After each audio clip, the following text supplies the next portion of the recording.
عزیزان گرامی وقار، اسلامی نیا سال شروع ہو چکا ہے۔ آج پہلا دن گزرا اور وہ بہار کی موسم جس میں اہل سنت و جماعت کا یہ درجہ امتیاز ہے، ہمارا ایک دستور رہا ہے۔ محرم کے ان دنوں میں ہم اپنے اسلاف کی قربانیوں کو یاد کرتے ہیں، اور قربانیوں کی یاد اس لیے کی جاتی ہے کہ بچوں میں قربانی دینے کا جذبہ بھی بیدار رہے۔ دنیا بزدلوں کی کہانی سناتی ہے، لیکن ہم اہل محبت الحمدللہ مجاہدین کی کہانیاں سناتے ہیں۔ ہمارے ہر بچے کو ہم کربلا کی داستان سناتے ہیں، اس لیے نہیں کہ وہ سینہ ٹھوکے، سینہ مارے، ماتم کرے اور روئے دھوئے بس اسی پر ختم کرے، نہیں۔ حسین اعظم کی داستان کربلا ہم اس لیے سناتے ہیں کہ بجھا ہوا دل بھی ہو تو وہ زندہ میدان میں آ جائے، وہ مجاہد بن جائے۔ اللہ کریم ہمارے ان اسلاف کی قربانیوں کے صدقے ہم سب کو اس دین اسلام کا مجاہد بنائے۔ میں بغیر کسی تاخیر کے آج عرض کرتا ہوں کہ ہم نے عنوان چنا تھا تاریخ اسلام اور کربلا کی حقیقت۔ انشاءاللہ العزیز کربلا تک ہم بعد میں آئیں گے، اس سے پہلے ہم شروع سے چلتے ہیں۔ دین اسلام کس کو کہتے ہیں اور اسلام ہی کیوں، اور اسلام کے متعلق جو اعتراضات لوگوں کے، کفار و مشرکین کے چھوڑے ہوئے ہیں، شکوک و شبہات ہیں، اس پر ہم تھوڑی سی بات کر لیں گے۔ اس کے بعد پھر یہ اسلام کا سفر جو چلا ہے، اس سفر کو ہم لے کر کے چلیں گے کربلا کے میدان تک انشاءاللہ العزیز۔ میں اپنے مطالعے اور اپنے علم کی روشنی میں جتنا ہو سکے حتی الامکان تاریخ کے سچائیوں کو آپ کے سامنے رکھنے کی کوشش کروں گا۔ اس کی وجہ بھی یہ ہے کہ محرم کے ان 10 روزہ مجالس کے بہانے ہماری نئی جنریشن الحمدللہ وہ تاریخ اسلام سے واقف ہو جائے۔ ہر ایک کو ہونا یہی چاہیے کہ اس کو اپنے دین کی تاریخ معلوم ہو۔ ابھی تمہارا برتھ ڈے جس طرح سے یاد ہے، تمہیں نیند میں اٹھا کر کے بھی پوچھیں تو آپ کو پتہ ہے کہ تمہارا ڈیٹ آف برتھ کیا ہے، اس لیے کہ ہر سال مناتے ہو، یا اپنی پیدائش کی تاریخ ہر کوئی یاد رکھتا ہے۔ میرے عزیزو، یہ تو پرانی چیز ہے، جب تم پیدا ہوئے تھے زمانہ گزر چکا ہے، اب تو تم جوان ہوئے اور کچھ تو بوڑھے ہو گئے، لیکن ان کو ڈیٹ آف برتھ یاد ہے۔ اس کی وجہ یہی ہے کہ تم اپنی پرانی چیز کو یاد رکھنا چاہتے ہو۔ جس طرح تمہیں اپنے جنم دن یاد ہے، یہ خود کی زندگی کے بارے میں جس طرح معلوم ہے، اسلام کی نشو و نما، اس کی تاریخ ابتدا سے لے کر اب تک ہر ایک کو معلوم ہونا چاہیے، تاکہ کفار و مشرکین اور ملحدین جو اب زمانے میں آ رہے ہیں، ایتھیسٹ، ان کے چھوڑے ہوئے اعتراضات سے تمہارے دل میں شک و شبہ پیدا نہیں ہونا چاہیے۔ سب سے پہلی چیز یہ لے کر کے چلیں دل میں کہ میرا دین حق ہے، اسلام سے زیادہ سچائی کسی میں نہیں ہے، اور ظاہر سی بات ہے میں اس کو سچا دین سمجھ کر کے ہی عمل کر رہا ہوں، اور اس کے متعلق ذرا بھی شک و شبہ اپنے دل میں نہیں آنا چاہیے۔ اب رہی بات جو اعتراضات ہیں، جو شک ہے، شبہات ہے، وہ آپ کے لیے نہیں ہے جو میں بیان کر رہا ہوں، آپ کے لیے اور ہمارے لیے ایسا ہے کہ میرا رب تبارک و تعالیٰ، ہم تو یقین رکھتے ہیں، ابھی رات کے 10 بجنے کو جا رہے ہیں، رات کے 10 بجنے کو جا رہے ہیں، تو رات باہر کیا ہوگا؟ اندھیرا ہی ہوگا، باہر کیا ہوگا؟ اندھیرا ہی ہوگا۔ سورج کے نکلنے میں ابھی کافی ٹائم باقی ہو سکتا ہے، ابھی 8-10 گھنٹے 12 گھنٹے، ابھی تقریباً 8 گھنٹے کے بعد ہو سکتا ہے سورج نکلے، لیکن بحیثیت مسلمان ہمارا عقیدہ یہ ہے کہ مولا تبارک و تعالیٰ اگر چاہے تو ابھی 1 منٹ میں نہیں، 1 سیکنڈ میں سورج کو پھر سے طلوع کر سکتا ہے۔ یہ ایمان کی مضبوطی، یہ یقین کے ساتھ ہم ہیں۔ یہ عقیدہ میں آپ کے لیے نہیں بیان کر رہا ہوں، اسلام کے متعلق ان ظالم کتوں کے لیے جو ہمہ وقت اسلام کے خلاف بھونکتے رہتے ہیں، یا پھر شکوک و شبہات ڈالتے رہتے ہیں میڈیا میں بیٹھ کر کے یا پھر ہمارے ماحول میں، اور سیدھا سادہ مسلمان یہ سوچنے لگتا ہے کیا ایسا بھی ہے میرے دین میں؟ اس لیے میرے عزیزو، ان کی جانب سے 1000 شک و شبہات آئیں، لیکن تمہارا دین حق ہے، اس پر تمہیں یقین کامل ہونا چاہیے، اس وقت تک تم مومن نہیں ہو۔ یہ تو چند ٹکے کے خریدے ہوئے لوگ ہیں جو آج سوالات کر کر کے تمہارے دلوں میں شک پیدا کرتے ہوں. کل کو اگر دجال تمہارے سامنے آئے اور وہ یہ کہے میں خدا ہوں، تم کہو گے نہیں تم خدا نہیں ہو سکتے. تم سے سوال کرے گا پھر خدا کون ہے؟ تم کہو گے خدا وہ ہے جو آسمان سے بارش نازل کرتا ہے. وہ کہے گا کہ ابھی میں بارش برسا کر کے دکھاتا ہوں، بارش برسائے گا. تمہاری دلیل تو ختم ہو گئی نا. تم کیا دعویٰ کیے تھے کہ اللہ وہ ہے جو آسمان سے بارش نازل کرتا ہے، فوراً اس نے بارش برسا کر کے دکھا دیا. ہو سکتا ہے اس کے بعد بھی تم انکار کر دو کہ نہیں میں نہیں مانتا اس چیز کو. پھر وہ پوچھے گا پھر خدا کس کو مانتے ہو تم؟ تم کہو گے میں خدا اس کو مانتا ہوں جو موت بھی دیتا ہے اور حیات بھی دیتا ہے. وہ دجال اپنے سامنے ہی ایک آدمی کو مار ڈالے گا اور پھر مرے ہوئے آدمی کو دوبارہ زندہ کر کے کھڑا کرے گا. کہا لو میں نے کر دیا. تمہارا دعویٰ تو یہی تھا کہ خدا وہ ہے جو زندگی دیتا ہے اور موت دیتا ہے. میں نے تو دے دیا، تمہارے آنکھوں کے سامنے دیا ہے. عزیزان گرامی وقار، اس سے بھی بڑی بڑی چیزیں وہ کر کے دکھائے گا. تو اب اس وقت تمہارا کیا ہونا چاہیے؟ یہ حدیث پاک میں میرے آقا صلی اللہ تعالیٰ علیہ وسلم نے پہلے ہی بیان فرما دیا. یہ ساری نشانیاں بتاتی. یہ آج چند ٹکوں کے خریدے ہوئے لوگوں کے چھوڑے ہوئے اعتراضات پر تم ڈاواں ڈول ہو جاتے ہو. تمہارا ایمان تو اتنا مضبوط ہونا چاہیے کہ میری آنکھوں کے سامنے بھی اگر کوئی بارش نازل کر کے دکھا دے، مرے ہوئے کو زندہ کر کے دکھا دے، تب بھی میں اس کو خدا تسلیم نہیں کر سکتا. میرا خدا تو صرف اللہ رب العالمین ہے. اتنا یقین رکھو کہ ظاہری حالات دیکھ کر کے تمہیں ڈاواں ڈول نہیں ہونا ہے، ورنہ ہزاروں کی تعداد میں صرف دجال کے پیچھے ہی کافر ہو جائیں گے. آج میں اس مضبوطی کے ساتھ تمہارے سامنے آیا ہوں کہ تمہارے دلوں میں اسلام اور تمہارے ایمان کی دولت اتنی راسخ ہو جائے، اتنی مضبوط ہو جائے کہ یہ چھوڑے ہوئے اعتراضات اور شکوک و شبہات سے تم ڈگمگ نہیں ہونا، کبھی ادھر ادھر تزلزل کے شکار نہ ہو. سب سے پہلی چیز، اسلام کی تاریخ پر ہم آج گفتگو کر رہے ہیں. تو اسلام ایک دین کیا ہوتا ہے؟ فطرت ہے انسان کے اندر، وہ کسی نہ کسی دین سے وابستہ ہے. یہ جو ایتھیسٹ اپنے آپ کو کہتے ہیں نا، ہم کسی بھی دین کو نہیں مانتے، ہم کسی بھی دین کو نہیں مانتے. کچھ لوگ ہیں ایتھیسٹ جن کو ہم ملحد کہتے ہیں، اور ہندی میں جو ہے ناستک کہتے ہیں، جو کسی خدا کو نہیں مانتے، کسی دھرم کو نہیں مانتے. میں چیلنج کے ساتھ کہتا ہوں کہ وہ ثابت کر کے دکھائے، دنیا میں جی کر کے دکھائے کہ وہ کسی بھی دین پر نہیں چلتا. اس کا چلنا پھرنا اٹھنا بیٹھنا کچھ نہ کچھ قوانین ایسے ہیں جو کسی نہ کسی دین سے ملتے جلتے ہیں. خود سے کچھ نہیں کرتا، کسی دین سے ہی لیا ہوا ہے. بس یہ ہے کہ گالیاں دیتا ہے دین کو لیکن عمل کرتا ہے.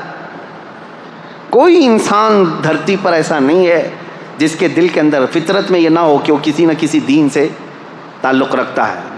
دین سے تعلق رکھنا یہ انسان کی فطرت میں شامل ہے، پیدائشی ہے. اور سب سے پہلا دین جو اس دھرتی پر آیا ہے وہ وہی ہوگا جو پہلے انسان کے ساتھ آیا ہوگا. اگر ہم بعد میں آئے ہیں اور بعد کے ہوں گے ہم ایک نیا دین لے کر کے آئے ہیں، تو ہم کو اس کو ڈیفائن کرنے کے لیے، اس کو لوگوں کے سامنے اچھی طرح سے ایکسپلین کرنے کے لیے الگ الگ دلیلیں لانی پڑتی. ہم تو کہہ رہے ہیں روئے زمین پر پہلا انسان جو آیا، وہ جو دین لے کر کے آیا تھا وہ دین اسلام ہی تھا، وہ دین اسلام. اب اسلام کا سفر اس دن سے چل رہا ہے جس دن انسان نے دھرتی پر قدم رکھا ہے. سیدنا آدم علی نبینا علیہ الصلاۃ والتسلیم. دین ایک ہے، عقیدہ ایک ہے.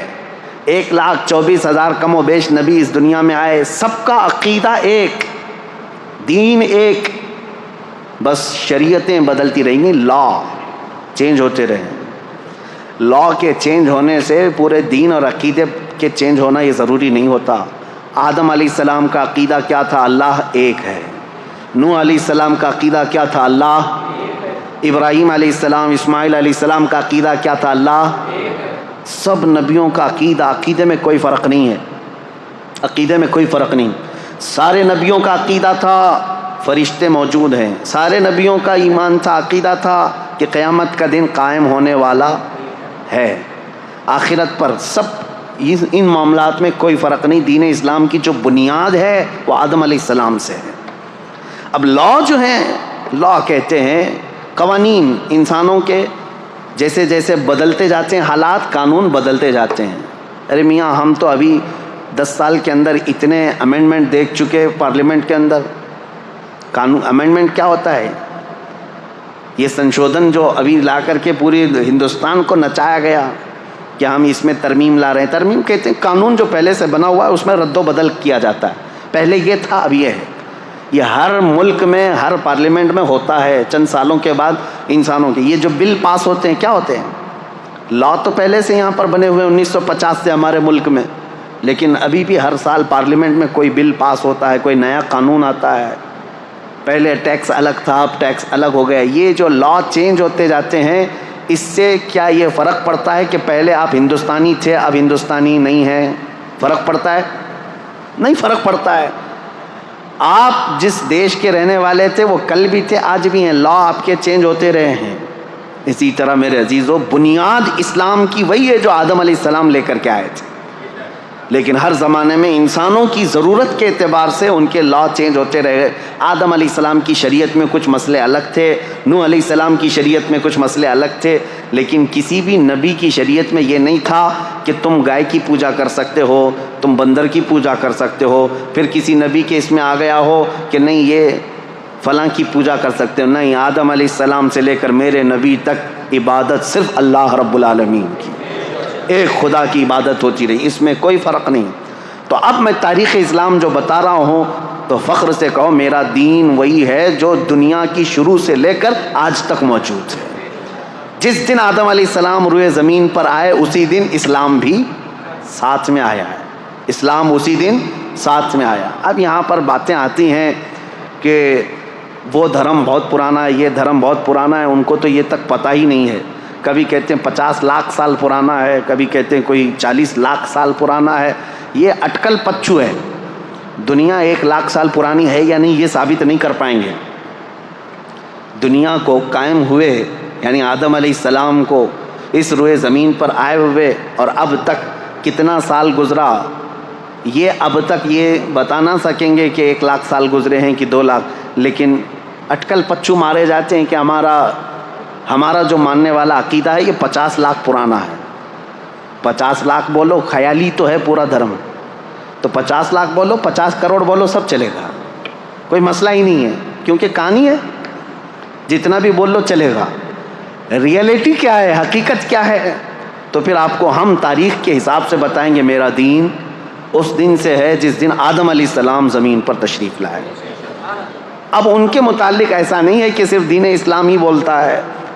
عیسائیوں کی کتابوں میں بھی آدم علیہ السلام کا ذکر ہے، یہودیوں کی کتابوں میں بھی آدم علیہ السلام کا ذکر ہے. یہ دنیا کے بڑے بڑے جو مذاہب مانے جاتے ہیں، دین مانے جاتے ہیں، ان سب میں بھی آدم علیہ السلام کا ذکر موجود ہے. اس کا انکار نہیں کر سکتے. آج دنیا میں جتنے ریلیجینز پائے جاتے ہیں، یہ میری اسپیشل اسٹڈی رہی ہے پہلے. یہ اور بات ہے کہ تقریباً اب کتابوں سے پڑھنے سے تعلق ختم ہو کر کے بھی 10-12 سال گزر گئے ہیں، لیکن ہماری اسپیشل اسٹڈی اسی پر ہوتی تھی. تقابل ادیان، دنیا کے جو بڑے بڑے دین ہیں ان کی خصوصیت کیا ہے، ان کے اندر موجود کیا کیا ہے. اس طرح سے اگر میں فرق کر کے بتاؤں تو سب سے زیادہ میجورٹی میں، اگر پوری دنیا میں 100 دین پائے جا رہے ہیں، 100 دین اگر پائے جا رہے ہیں تو اس میں سے 85 سے 90 دین صرف ہندوستان میں ہیں، باقی پوری دنیا میں. یعنی پرسنٹیج کے اعتبار سے سب سے زیادہ الگ الگ دھرم کو ماننے والے یہ صرف بر صغیر میں پائے جاتے ہیں. باقی پوری دنیا ایک طرح ہے، الگ ہے. پورے چائنا کا پہلے سے جو دین رہا تھا، کنفوشیوس وہاں پر ایک بہت پرانا دین، عیسیٰ علیہ السلام سے 700 سال پہلے. پھر بدھزم، یہ بھی حضرت عیسیٰ علیہ السلام سے تقریباً 700-800 سال پہلے سے. اور اس کے بعد افریقہ کے کالے لوگوں میں بت پرستی تھی، وثنیہ اس کو کہتے ہیں، ان کے بھی الگ الگ نام ہیں. ان کے ہاں ایک الگ دین پایا جاتا تھا. اور پھر اس کے علاوہ عیسائیوں کا ایک اپنا دین ہے، مذہب ہے، اور پھر یہودیوں کا ایک الگ، جیوز کہلاتے ہیں. اس طرح سے یہ پوری دنیا کے ہو گئے. اور پھر ہم ہندوستان میں آتے ہیں تو ہندو، جن کے دھرم کا اصل شبد جو ہے سناتن ہے، ہندو قوم کو یہ کہتے ہیں، حالانکہ ان کے دھرم کا نام نہیں ہے۔ اب اس میں بھی بہت سارے الگ شعبے ہیں۔ جین یہ کہتے ہیں کہ ہم ہندو نہیں ہیں، سناتنی نہیں ہیں۔ سناتن میں بھی جو ہے آریہ سماج ایک الگ ہے، وہ کچھ کتابوں کو نہیں مانتے، یہ کچھ کتابوں کو نہیں مانتے، ان میں فرق ہے الگ الگ۔ لیکن بہرحال ایک تاریخ میں آپ کو بتا رہا ہوں ان ادیان کی، یہ اس لیے میں بتا رہا ہوں کہ ان میں سے ہر ایک کا دعویٰ ہے کہ ہم اسلام سے پرانے ہیں، اس لیے مجھے بتانا پڑ رہا ہے۔ یہودی جیوز یہ کہتے ہیں کہ ہم تو بہت پرانے ہیں، ابراہیم خلیل اللہ علیہ الصلوۃ والتسلیم کے بیٹے حضرت اسحاق علیہ السلام سے لے کر کے یعقوب علیہ السلام کے 12 بیٹے تھے، ان میں بڑے بیٹے کا نام یہودا تھا، وہاں سے یہودی ہیں، ان کی اپنی ایک تاریخ ہے۔ کرسچین جو ہیں عیسائی یا حضرت عیسیٰ علیہ السلام کے پیروکار ہیں، دنیا میں آج ان کی سب سے زیادہ تعداد مانی جاتی ہے، میجورٹی ہے۔ اور اس کے علاوہ جو سناتنی ہیں، آریہ سماج ہیں، یہ تو تاریخ بتاتے بھی نہیں، یہ یہودی تو تاریخ بتاتے ہیں کہ عیسیٰ علیہ السلام سے اتنے سال پہلے کے تھے۔ بدھزم کے جو لوگ ہیں، بدھسٹ، ان کے بھی یہاں تاریخ ہے، گوتم بدھ کے پیدائش کی تاریخ یا ان کے زمانے سے وہ لوگ ہیں۔ اور جو چائنا میں کنفوشیوس تھے، ان کی بھی ایک تاریخ ہے، یہ سب کی ایک تاریخ ہے۔ لیکن ہندوؤں کے یہاں سیدھے 50 لاکھ سال پہلے کی تاریخ ہے۔ اب وہ ہم کو تو نہیں معلوم 50 لاکھ سال پہلے یا 60 لاکھ سال پہلے، بہرحال۔ لیکن میں یہ ساری باتیں اس لیے کہہ رہا ہوں کہ ان سب کا دعویٰ ہے کہ اسلام سے ہم پہلے ہیں، اور اسلام کو یہ لوگ یہ سمجھتے ہیں کہ محمد عربی صلی اللہ تعالیٰ علیہ وسلم کے بعد پوری دنیا میں لایا گیا۔ دیکھیں، استعمال کے طور پر ہم یہ بات کہتے ہیں، نبی کریم صلی اللہ تعالیٰ علیہ وسلم نے یقیناً اسلام کو پوری دنیا میں پھیلایا، بلکہ یہ حقیقی رسول میرے آقا صلی اللہ تعالیٰ وسلم اسلام کے خاتم ہیں، آخری رسول ہیں۔ دین حضور پر آ کر کمپلیٹ ہو گیا، لیکن دین اسلام کا لفظ قرآن پاک میں موجود ہے۔ حضرت موسیٰ علیہ السلام نے بھی فرمایا، جن کی ترجمانی اللہ تبارک و تعالیٰ نے قرآن میں فرمایا ہے کہ موسیٰ علیہ السلام نے فرمایا وَأَنَا أَوَّلُ الْمُسْلِمِينَ، میں سب سے پہلا مسلمان ہوں گا۔ اسلام کا لفظ جو ہے حضرت موسیٰ علیہ السلام سے ہے، حضرت ابراہیم علیہ السلام سے، کئی نبیوں سے یہ ہے۔ تو اسلام جو ہے آدم علیہ السلام سے چلا ہے عقیدے کے اعتبار سے۔ اب ہم جس اسلام کی بات کر رہے ہیں پوری دنیا میں، یہ لوگ جس کو اسلام ٹارگٹ پر رکھتے ہیں، وہ ہمارا یہی دین ہے جو میرے آقا صلی اللہ تعالیٰ علیہ وسلم پر آ کر کمپلیٹ ہو گیا۔ اب کمپلیٹ جس کے ساتھ ہوا ہے، یقیناً وہ ہمارے رسول ہیں۔ میرے آقا صلی اللہ تعالیٰ علیہ وسلم آخری رسول ہیں، ہمارے آقا و مولا، بلکہ کل کائنات کے وہ مرجع اور محور ہیں۔ یہ سب عقیدہ ہمارا ہے۔ اب سوال یہ ہوتا ہے کہ جب ہم یہ تاریخ بتاتے ہیں تو ان کو سوال کرنے کا پہلے ہی حق نہیں ہونا چاہیے، جو یہ کہتے ہیں اسلام کو ہی کیوں فالو کریں۔ اس سوال کا جواب میں بتاتا ہوں۔ پہلے ہی میں نے بتا دیا تھا، چھوڑو سارے جھگڑے چھوڑ دو، اس کو فالو کریں اس کو فالو کریں۔ میں نے تو تاریخ بتا دیا، پوری کائنات کا باپ جو سب سے پہلے انسان ہے وہ آدم علیہ السلام ہے۔ آؤ ہم اور آپ اپنے باپ کے دین پر قائم ہو جاتے ہیں، اور وہ دین اسلام ہے، وہ دین اسلام ہے، آدم علیہ الصلوۃ والتسلیم۔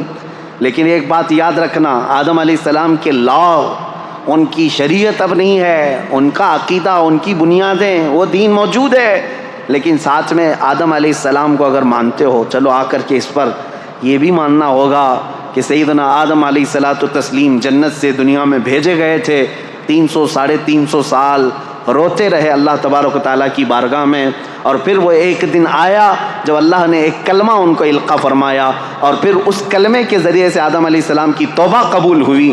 اور حدیثوں میں بعض تفاسیر میں یہ فرمایا گیا، آدم علیہ السلام نے اللہ کریم کی بارگاہ میں یہ پیش کیا تھا، عرض کیا تھا کہ اے مولا، جو تیرا سب سے حبیب نبی ہے محمد، اس کے واسطے وسیلے سے میری دعا قبول فرما۔ رب تعالیٰ نے آدم علیہ الصلوۃ والتسلیم کی دعا قبول فرمائی تھی۔ تو آج یہ بھی تسلیم کرو کہ آدم علیہ السلام کے اگر دین پر ہوں گے تو اس آدم علیہ السلام نے میرے نبی کے وسیلے سے اللہ کی بارگاہ میں دعا کی ہے، تو یقیناً وہ اکمل و اتم رسول ہیں جو اللہ کے محبوب ہیں، اور ان کا دین ہی سچا دین ہے۔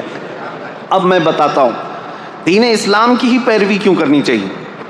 سوال یہ ہے، اب میں اسی بات پر اگر چل پڑوں تو پوری رات گزر جائے. وجہ یہ ہے میرا دین جس بات کا اعلان کرتا ہے اس کو امپلیمنٹ کر کے بتاتا ہے. دین اسلام میں کسی شوشے میں کمی نہیں ہے.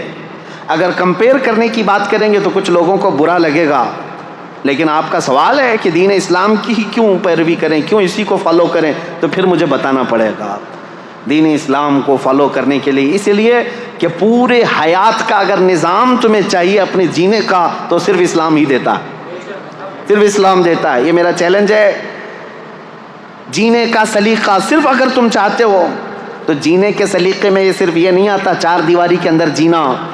انسان کے جینے کے سلیقے میں اس کی تجارت بھی آتی ہے، اس کی شادی بھی آتی ہے، اس کے پڑوسی بھی آتے ہیں، اس کا بازار بھی آتا ہے، اس کا بزنس بھی آتا ہے، حتیٰ کہ اس کا حکومت کرنا، اس کا وزیر بننا، سپاہی بننا، یہ ساری چیزیں جینے کے حقوق میں آتے ہیں. اور ہر شوشے پر اسلام تمہیں پورا پورا چیپٹر عطا کرتا ہے. ایک مسئلہ نہیں، پورا پورا چیپٹر ہے. تم اگر وقت کے بادشاہ ہو تو بھی اسلام تمہیں پابند بنا کر کے دکھائے گا.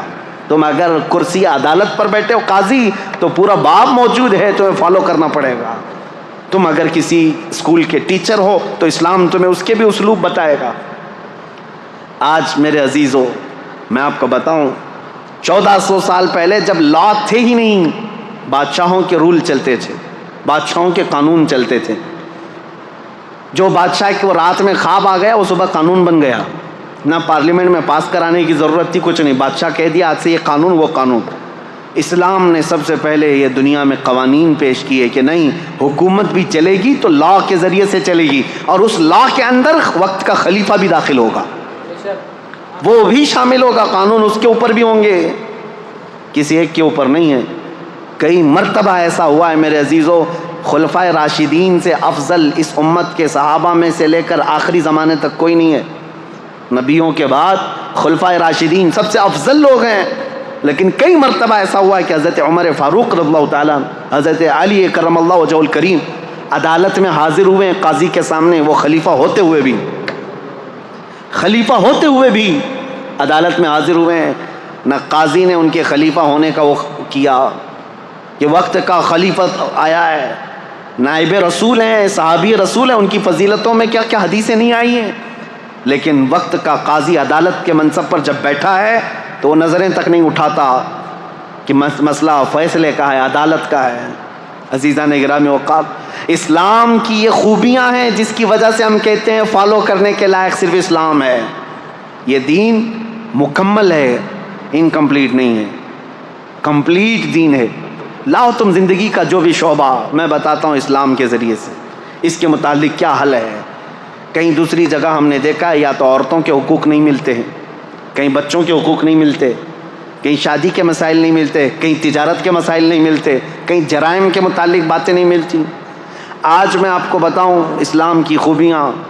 ایک ڈاکٹر ہے امریکن، وہ ابھی اسلام قبول کر چکی ہیں، لیڈی ڈاکٹر ہے. انہوں نے کہا میں نے بہت پڑھائی کی، دیکھا بہت سارا فرق یہ ہے کہ برائیوں سے ہر دین روکتا ہے، ہر مذہب روکتا ہے، بلکہ آج کے قوانین بھی روکتے ہیں، لیکن ان کے اندر دگلاپن ہے.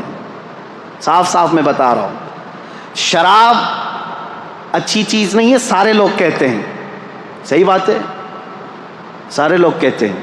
قانون کئی کنٹریز میں ہیں، شراب پی کر کے کچھ بھی کرے گا تو ظاہر سی بات ہے اس پر پکڑ بھی ہوتی ہے.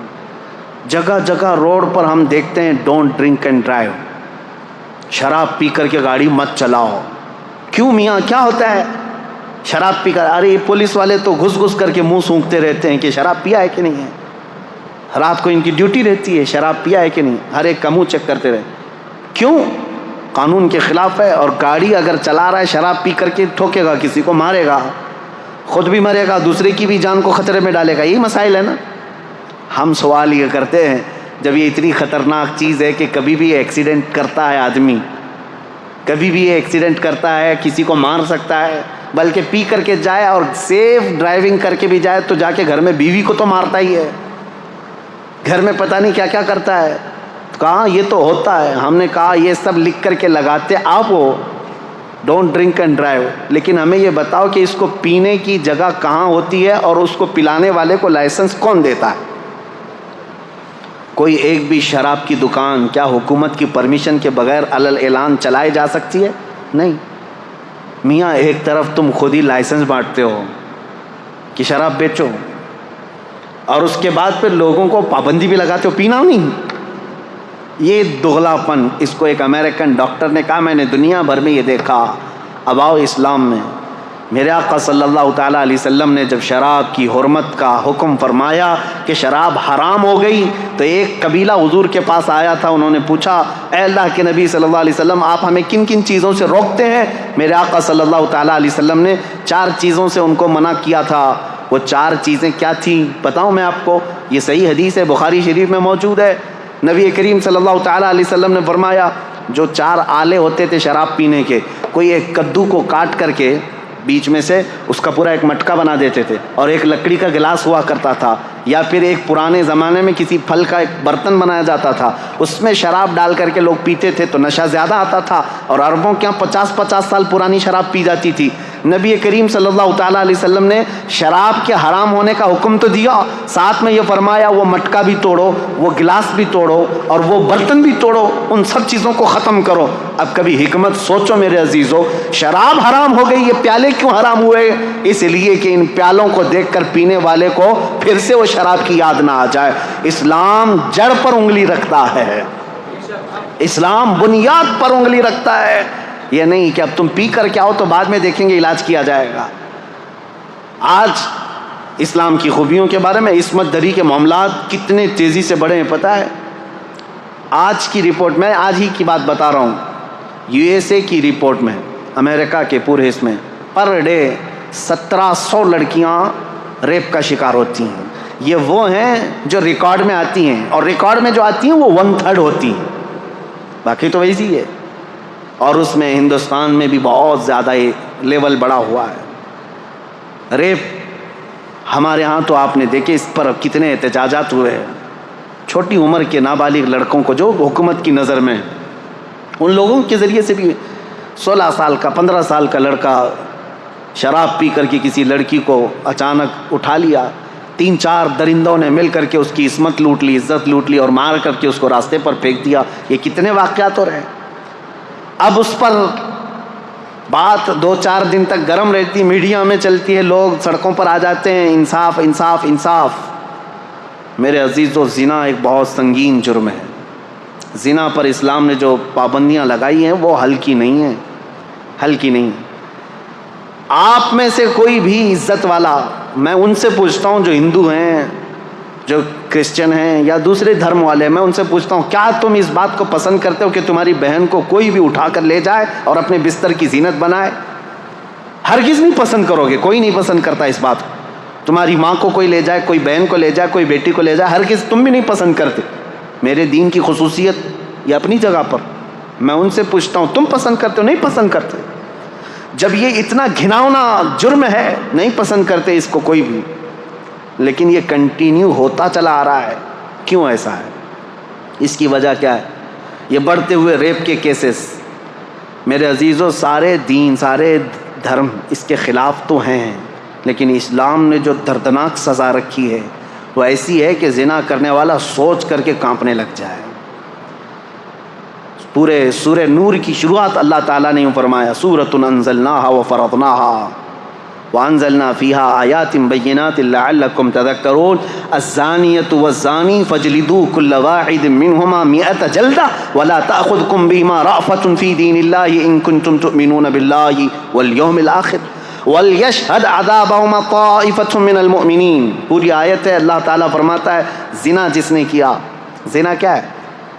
غیر قانونی کام کیا تم نے، شادی نہیں کیا تھا، ایک مرد اور ایک عورت، ان دونوں نے جسمانی تعلق قائم کیا، تو اللہ فرماتا ہے اگر یہ غیر شادی شدہ ہے، غیر شادی شدہ مطلب مرد بھی شادی شدہ نہیں تھا، عورت بھی شادی شدہ نہیں تھی، ان کی شادی کی بات نہیں ہو رہی، یہ پرسنل ان کے اپنے اپنے گھروں میں شادی شدہ اگر نہیں ہے تو ان کو 100 کوڑے مارو.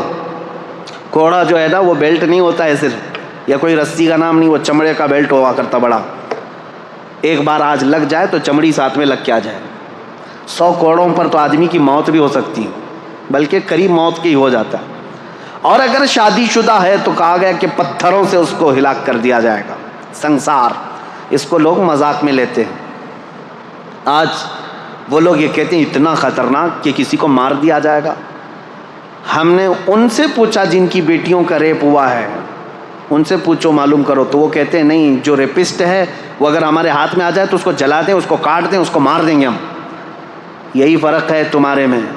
اسلام ہر بیٹی کو اپنی بیٹی کی عزت دیتا ہے. ریپسٹ کو یہ جو دردناک سزا دی گئی زانی کو, قرآن کی ترتیب سنیے, صرف اتنا ہی نہیں ہے کہ ان کو رجم کیا جائے گا یا کوڑے مارے جائیں گے, بلکہ اللہ تعالیٰ فرماتا ہے وَلَا تَأْخُذْكُمْ بِمَا رَأْفَةٌ فِي دِينِ اللَّهِ, ان دونوں کے بارے میں اللہ کے دین میں کے معاملات میں ذرا برابر بھی نرمی مت کرنا. اللہ کا حکم ہے یہ. اور پھر اس کے آگے تیسرا حکم یہ ہے وَلْيَشْهَدْ عَذَابَهُمَا طَائِفَةٌ مِّنَ الْمُؤْمِنِينَ, ایسا نہیں کہ تنہائی میں کہیں کسی روم میں لے جا کر کے مار دو ان دونوں کو.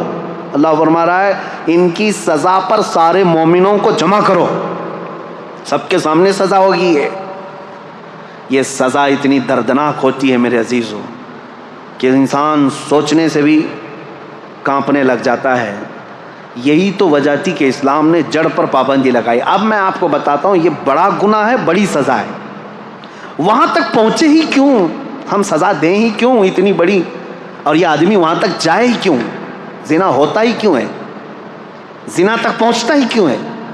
اس کے لیے اب میں اسلام کی خصوصیت بتاتا ہوں. سوال یہی تھا نا کہ اسلام کو ہی کیوں فالو کریں, سوال یہی ہے نا اسلام کی پیروی کیوں کریں.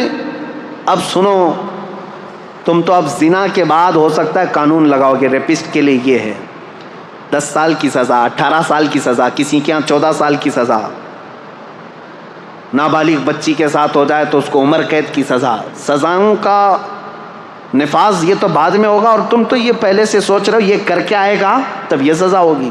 اسلام کیا کہتا ہے وَقُلْ لِلْمُؤْمِنِينَ يَغُضُّوا مِنْ أَبْصَارِهِمْ, اے محبوب اپنے غلاموں سے فرما دیں اپنی نگاہیں نیچی رکھیں. زنا تک جاتے ہی کیوں, وَلَا تَقْرَبُوا الزِّنَا إِنَّهُ كَانَ فَاحِشًا, اللہ فرماتا ہے زنا کے قریب بھی مت جاؤ, وہ بہت بڑی بے حیائی.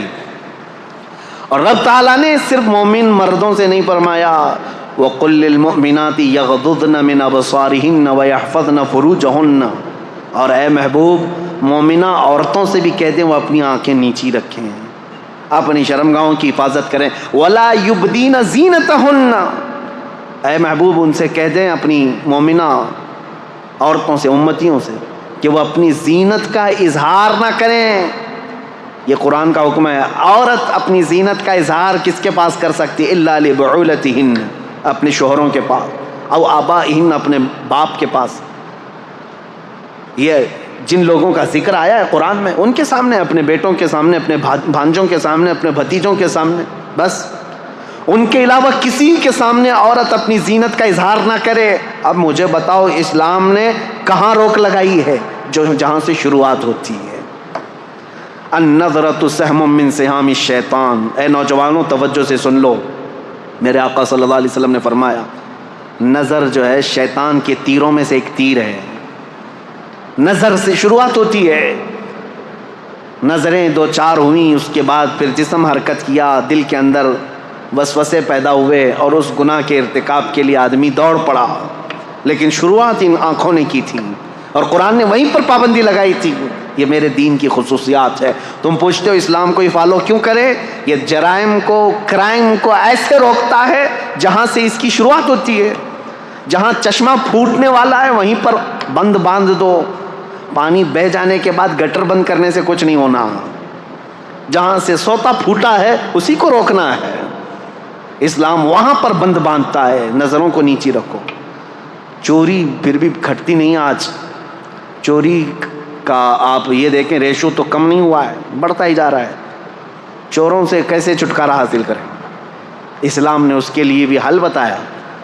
چور جو چوری کرتا ہے ضرورت کے تحت ہوتا ہے, شروع میں ایسا ہی ہوتا ہے کہ اس کو غربت چوری پر لے آتی ہے, اس کی ضرورت جو ہے چوری پر لے آتی ہے, یا تو گھر میں کوئی چیز کی کمی. شروع کی بات, پیشہ ور چور کی بات الگ ہے, جس کا پیشہ بن گیا, عادت بن گئی, وہ بعد میں ہوتا ہے. لیکن سٹارٹنگ چور کیسے کرتا ہے, اس کی ضرورت اسے چوری پر لاتی ہے. اسلام نے اس کے لیے سب سے پہلے سزا مقرر نہیں فرمائی، بلکہ پہلے سارے مسلمانوں پر زکوٰۃ کا نظام نافذ کیا. زکوٰۃ کا نظام ایسا نافذ کیا، امپلیمنٹ کیا ہے کہ تم میں سے ہر کوئی اپنے مال کا 2.5% نکالے. اگر صحیح معنوں میں مسلمانوں کا مال جس طرح بیت المال میں جمع ہوتا تھا نکل جاتا، اور جو ضرورت مند ہوتا اس کے گھر پر یہ مال پہنچتا، تو چوری پر ہاتھ کاٹنے کی سزا ہے اسلام میں. ہاتھ کاٹنا بعد میں ہوتا، چوری کرنا بعد میں ہوتا. جب اس کی ضرورت پوری ہو رہی ہوتی تو چوری کا خیال بھی دل میں نہیں آتا. ابتدا یہاں سے. آج یہ طوائف کے اڈے جو چلنے لگ گئے، ان کو بھی باضابطہ لائسنس ملتا ہے. جسموں کو بیچنے والی عورتیں، بار میں کام کرنے والی عورتیں، کیا یہ انسان نہیں ہیں؟ ان کے جسموں کے ساتھ ہر کوئی کھیلتا ہے اور ان کو اپنی بستر کی زینت بنا لیتا ہے آسانی سے. کیا یہ عورت نہیں ہے؟ عورت ہیں، یہ کسی کی بیٹی ہیں یا کسی کی بہن ہے. لیکن یہ بازار میں کیوں آئی؟ بازار میں ان کو کون لے کر کے آیا؟ ہو سکتا ہے کچھ مجبوراً یا ظلم و زبردستی کے ساتھ لائی گئی ہوں گی، لیکن موسٹلی اس میں غربت اور ضرورت نے ان کو وہاں تک پہنچایا، یا پھر شہوت نے وہاں تک پہنچایا. یہیں پر میں آج آپ کو بتاتا ہوں اسلام میں تعدد ازواج کا مسئلہ کیوں رکھا گیا، ایک سے زیادہ بیویاں کرنے کی اجازت کیوں دی گئی. اگر میں یہ بھی ریشو بتاؤں، پرسنٹیج بتاؤں، تو آپ جا کر کے مطالعہ کر کے دیکھ لینا. امریکہ میں آج کی تعداد میں مردوں سے 70 لاکھ عورتیں زیادہ ہیں. یو کے میں 40 لاکھ کے قریب مردوں سے عورتیں زیادہ ہیں. تعداد کاؤنٹنگ کی بات کر رہا ہوں، مردم شماری میں. رشیا میں بھی تقریباً 50 سے 60 لاکھ کے قریب عورتیں زیادہ ہیں. موسٹلی پوری دنیا میں اگر عورتوں کی تعداد اور مردوں کی تعداد کو کاؤنٹ کیا جائے تو اس میں عورتوں کی تعداد کئی لاکھ گنا زیادہ ہے. یہ جو بھونکتے رہتے ہیں اسلام 4 بیویاں کرنے کی اجازت دیا، اب یہ سول کوڈ ان کو اسی لیے سب سے زیادہ وہ ہے. ہندوؤں کے لیے قانون بنا ہوا ہے یہاں پہ کہ وہ ایک سے زیادہ شادی نہیں کر سکتے. ہندو میرج ایکٹ کے اندر دوسری شادی کرنا ان کے لیے غیر قانونی ہے.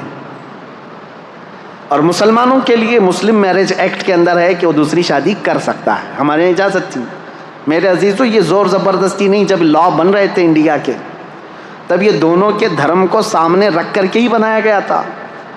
ہندوؤں کے بھی بڑے بڑے لوگوں سے یہ پوچھا گیا تھا کہ تمہارے اندر یہ پروویژن ہونا چاہیے کہ دوسری کرنے کی. نہ نہ نہ نہ، یہ تو پاپ ہے. تو ٹھیک ہے، پاپ ہے تو قانون بنا کر کے رکھا گیا کہ دوسری شادی اس میں نہیں ہونا چاہیے. مسلمانوں میں نہیں، جائز ہے. 4 تک کی اجازت ہے. کھلا رکھا گیا، اوپن رکھا گیا. ایک رپورٹ ہمارے پاس یہ بھی ہے، 71 سے لے کر 91 تک، 1971 سے 1991 تک کی یہ 20 سال کی رپورٹ کے اندر ہندوستان میں سروے کی ہوئی ایک رپورٹ موجود ہے جس میں ڈبل شادی کرنے والوں کی تعداد سب سے زیادہ ہندوؤں کی ہے، جبکہ اللیگل ہے. ٹھیک ہے، میں ابھی آتا ہوں. ہمارے یہاں لیگل ہے. سول کوڈ اسی لیے لانا چاہ رہے ہیں بیچارے کہ ان کو ایک سے زیادہ نہیں کرنا پڑتا. مسلمانوں کے اوپر بھی یہی قانون آنا چاہیے، ایک ہی قانون ہو جو سب کے لیے چل رہا ہے. اب مسلمان بھی دوسری نہ کریں. اور حیرت کی بات ہے، وہ لوگ قانون لا رہے ہیں جن کی ایک بھی نہیں ہے. قانون سول کوڈ کی بات سب سے زیادہ وہی کر رہے ہیں جن کے نہ بچے ہیں نہ بیوی ہے. خیر، آج ہمارا ٹاپک نہیں ہے. اب یہ تعدد ازواج کا جو مسئلہ اسلام میں ہے، میں کیوں رکھ رہا ہوں؟ ایک سے زیادہ شادی. مجھے بتاؤ، سب سے زیادہ موت کی تعداد عورتوں سے بڑھ کر کے مردوں کی ہے. یہ ریئل فیکٹ جو بات ہے میں آپ کو بتا رہا ہوں، سائنٹیفک بات کر رہا ہوں. جو بچپن میں بیماریاں ہوتی ہیں بچوں کو، اس میں اکثر جو مر جاتے ہیں وہ لڑکے مرتے ہیں، لڑکیاں نہیں. ان کے اندر ڈیفنس کی طاقت ہے. اور جوانی کے بعد بھی جنگیں جو ہوتی ہیں اس میں لڑکیاں جنگ کرنے نہیں جاتی تھی، مرد ہی جاتے تھے. فوج میں، سپاہیوں میں لڑکے شامل ہوتے تھے. اور جنگوں میں سب سے زیادہ مردوں کی موت ہوتی تھی. تو بچتے کون ہیں گھروں میں؟ عورتیں بچتی ہیں. مردوں کی شرح اموات زیادہ ہے عورتوں سے. مرد مرتے بھی زیادہ ہیں، پیدا بھی کم ہو رہے ہیں. عورتوں کی تعداد زیادہ ہے. اب مجھے بتاؤ، صرف یو ایس اے میں اگر 70 لاکھ عورتیں زیادہ ہیں، ہر مرد وہاں شادی کر بھی لیا، پہلے تو کرتے نہیں، اگر ہر مرد کر بھی لیا تب بھی 70 لاکھ عورتیں بچتی ہیں. ان میں سے 1/3 جو مردوں کی تعداد ہے، جس کی تعداد تقریباً 2.5 کروڑ ہوتی ہے، وہ لوگ ہومو سیکسول ہیں. USA کی بات کر رہا ہوں، تو شادی کرنا ہی نہیں چاہتے. تو اب جو عورتیں بچ جاتی ہیں، مجھے یہ بتاؤ ان عورتوں کو زندگی گزارنے کے لیے کسی مرد کا سہارا اگر نہیں ملتا ہے تو کیا وہ بازار میں نہیں آئیں گی؟ کیا وہ اپنے خواہشات کی تکمیل کے لیے یہ راستہ نہیں ڈھونڈیں گی؟ میرے عزیزو، اسلام نے واجب نہیں کیا ہے 4 شادیاں کرنا، ایک دروازہ رکھا ہے. ایک دروازہ رکھا ہے. کیا واجب ہے دوسری شادی کرنا؟ یہاں اسلام نے ایک تمہارے لیے سہولت کا دروازہ رکھا ہے، اس پر ان کو اتنا واویلا ہے. لیکن حقیقت میں یہ ریئل لائف کے اندر آؤ کہ دنیا میں ہو کیا رہا ہے. ان عورتوں کو بھی انصاف دلانا ہے جو بغیر کسی شوہر کے پوری زندگی گزار کے چلی جاتی ہیں. اگر کوئی مرد ایک کے علاوہ دوسری کو نکاح کرتا ہے تو میرے عزیزو، یہ صرف وہ اپنے جسم کی تسکین کے لیے نہیں کر رہا، بلکہ ایک ایسی آوارہ ہونے والی عورت کو گناہوں سے بچا کر کے اپنے گھر کی ملکہ بنانا چاہ رہا ہے. اسلام کے اوپر اعتراضات جو کرتے ہیں، ان کے ہم باندیاں ہیں، باندیوں سے شادی کرتے ہیں، یعنی ایک سے زیادہ باندیاں جو رکھی جاتی ہیں. میرے عزیزو، اس میں بڑی حکمت تھی. پہلے جو ہے جنگوں میں جب ایک فوج کو دوسری فوج پر فتح حاصل ہوتی تو سامنے والوں کا سارا مال بھی لے آتے، وہاں کے جتنے قیدی ہوتے ان کو غلام بھی بنایا جاتا، اور ان کی جو عورتیں ہوتی تھیں وہ باندیاں بن جاتی تھیں. باندیاں بن کر کے سب کو بانٹ دی جاتی تھی. یہ اسلامی میں نہیں، پہلے کی ساری قومیں یہ کرتی تھیں، اور ان عورتوں کے ساتھ بدترین سلوک کیا جاتا تھا. بدترین سلوک. ان کو جانوروں کے ساتھ باندھا جاتا تھا، اور پھر جب خواہش ہوتی ان کے ساتھ جمع کرتا آدمی، اور پھر ان کو وہاں باندھ کر کے رکھتا. باندیوں کو جو جنگوں میں حاصل کی ہوئی عورتیں ہوتی تھیں. یہ اسلام تھا. میرے آقا صلی اللہ تعالیٰ علیہ وسلم کے آخری الفاظ پتہ ہے؟ حضور کی وفات کے وقت سب سے آخری الفاظ 2 ہی تھے: الصلاۃ و ملک یمین. نماز اور اپنے ماتحت رہنے والی باندیوں کا خیال کرو، غلاموں کا خیال کرو. میرے آقا صلی اللہ علیہ وسلم نے اس وقت فرمایا جب آپ کی روح رب اعلیٰ کی طرف جا رہی تھی. یہ باندیوں کے حقوق کیوں میرے آقا نے فرمایا؟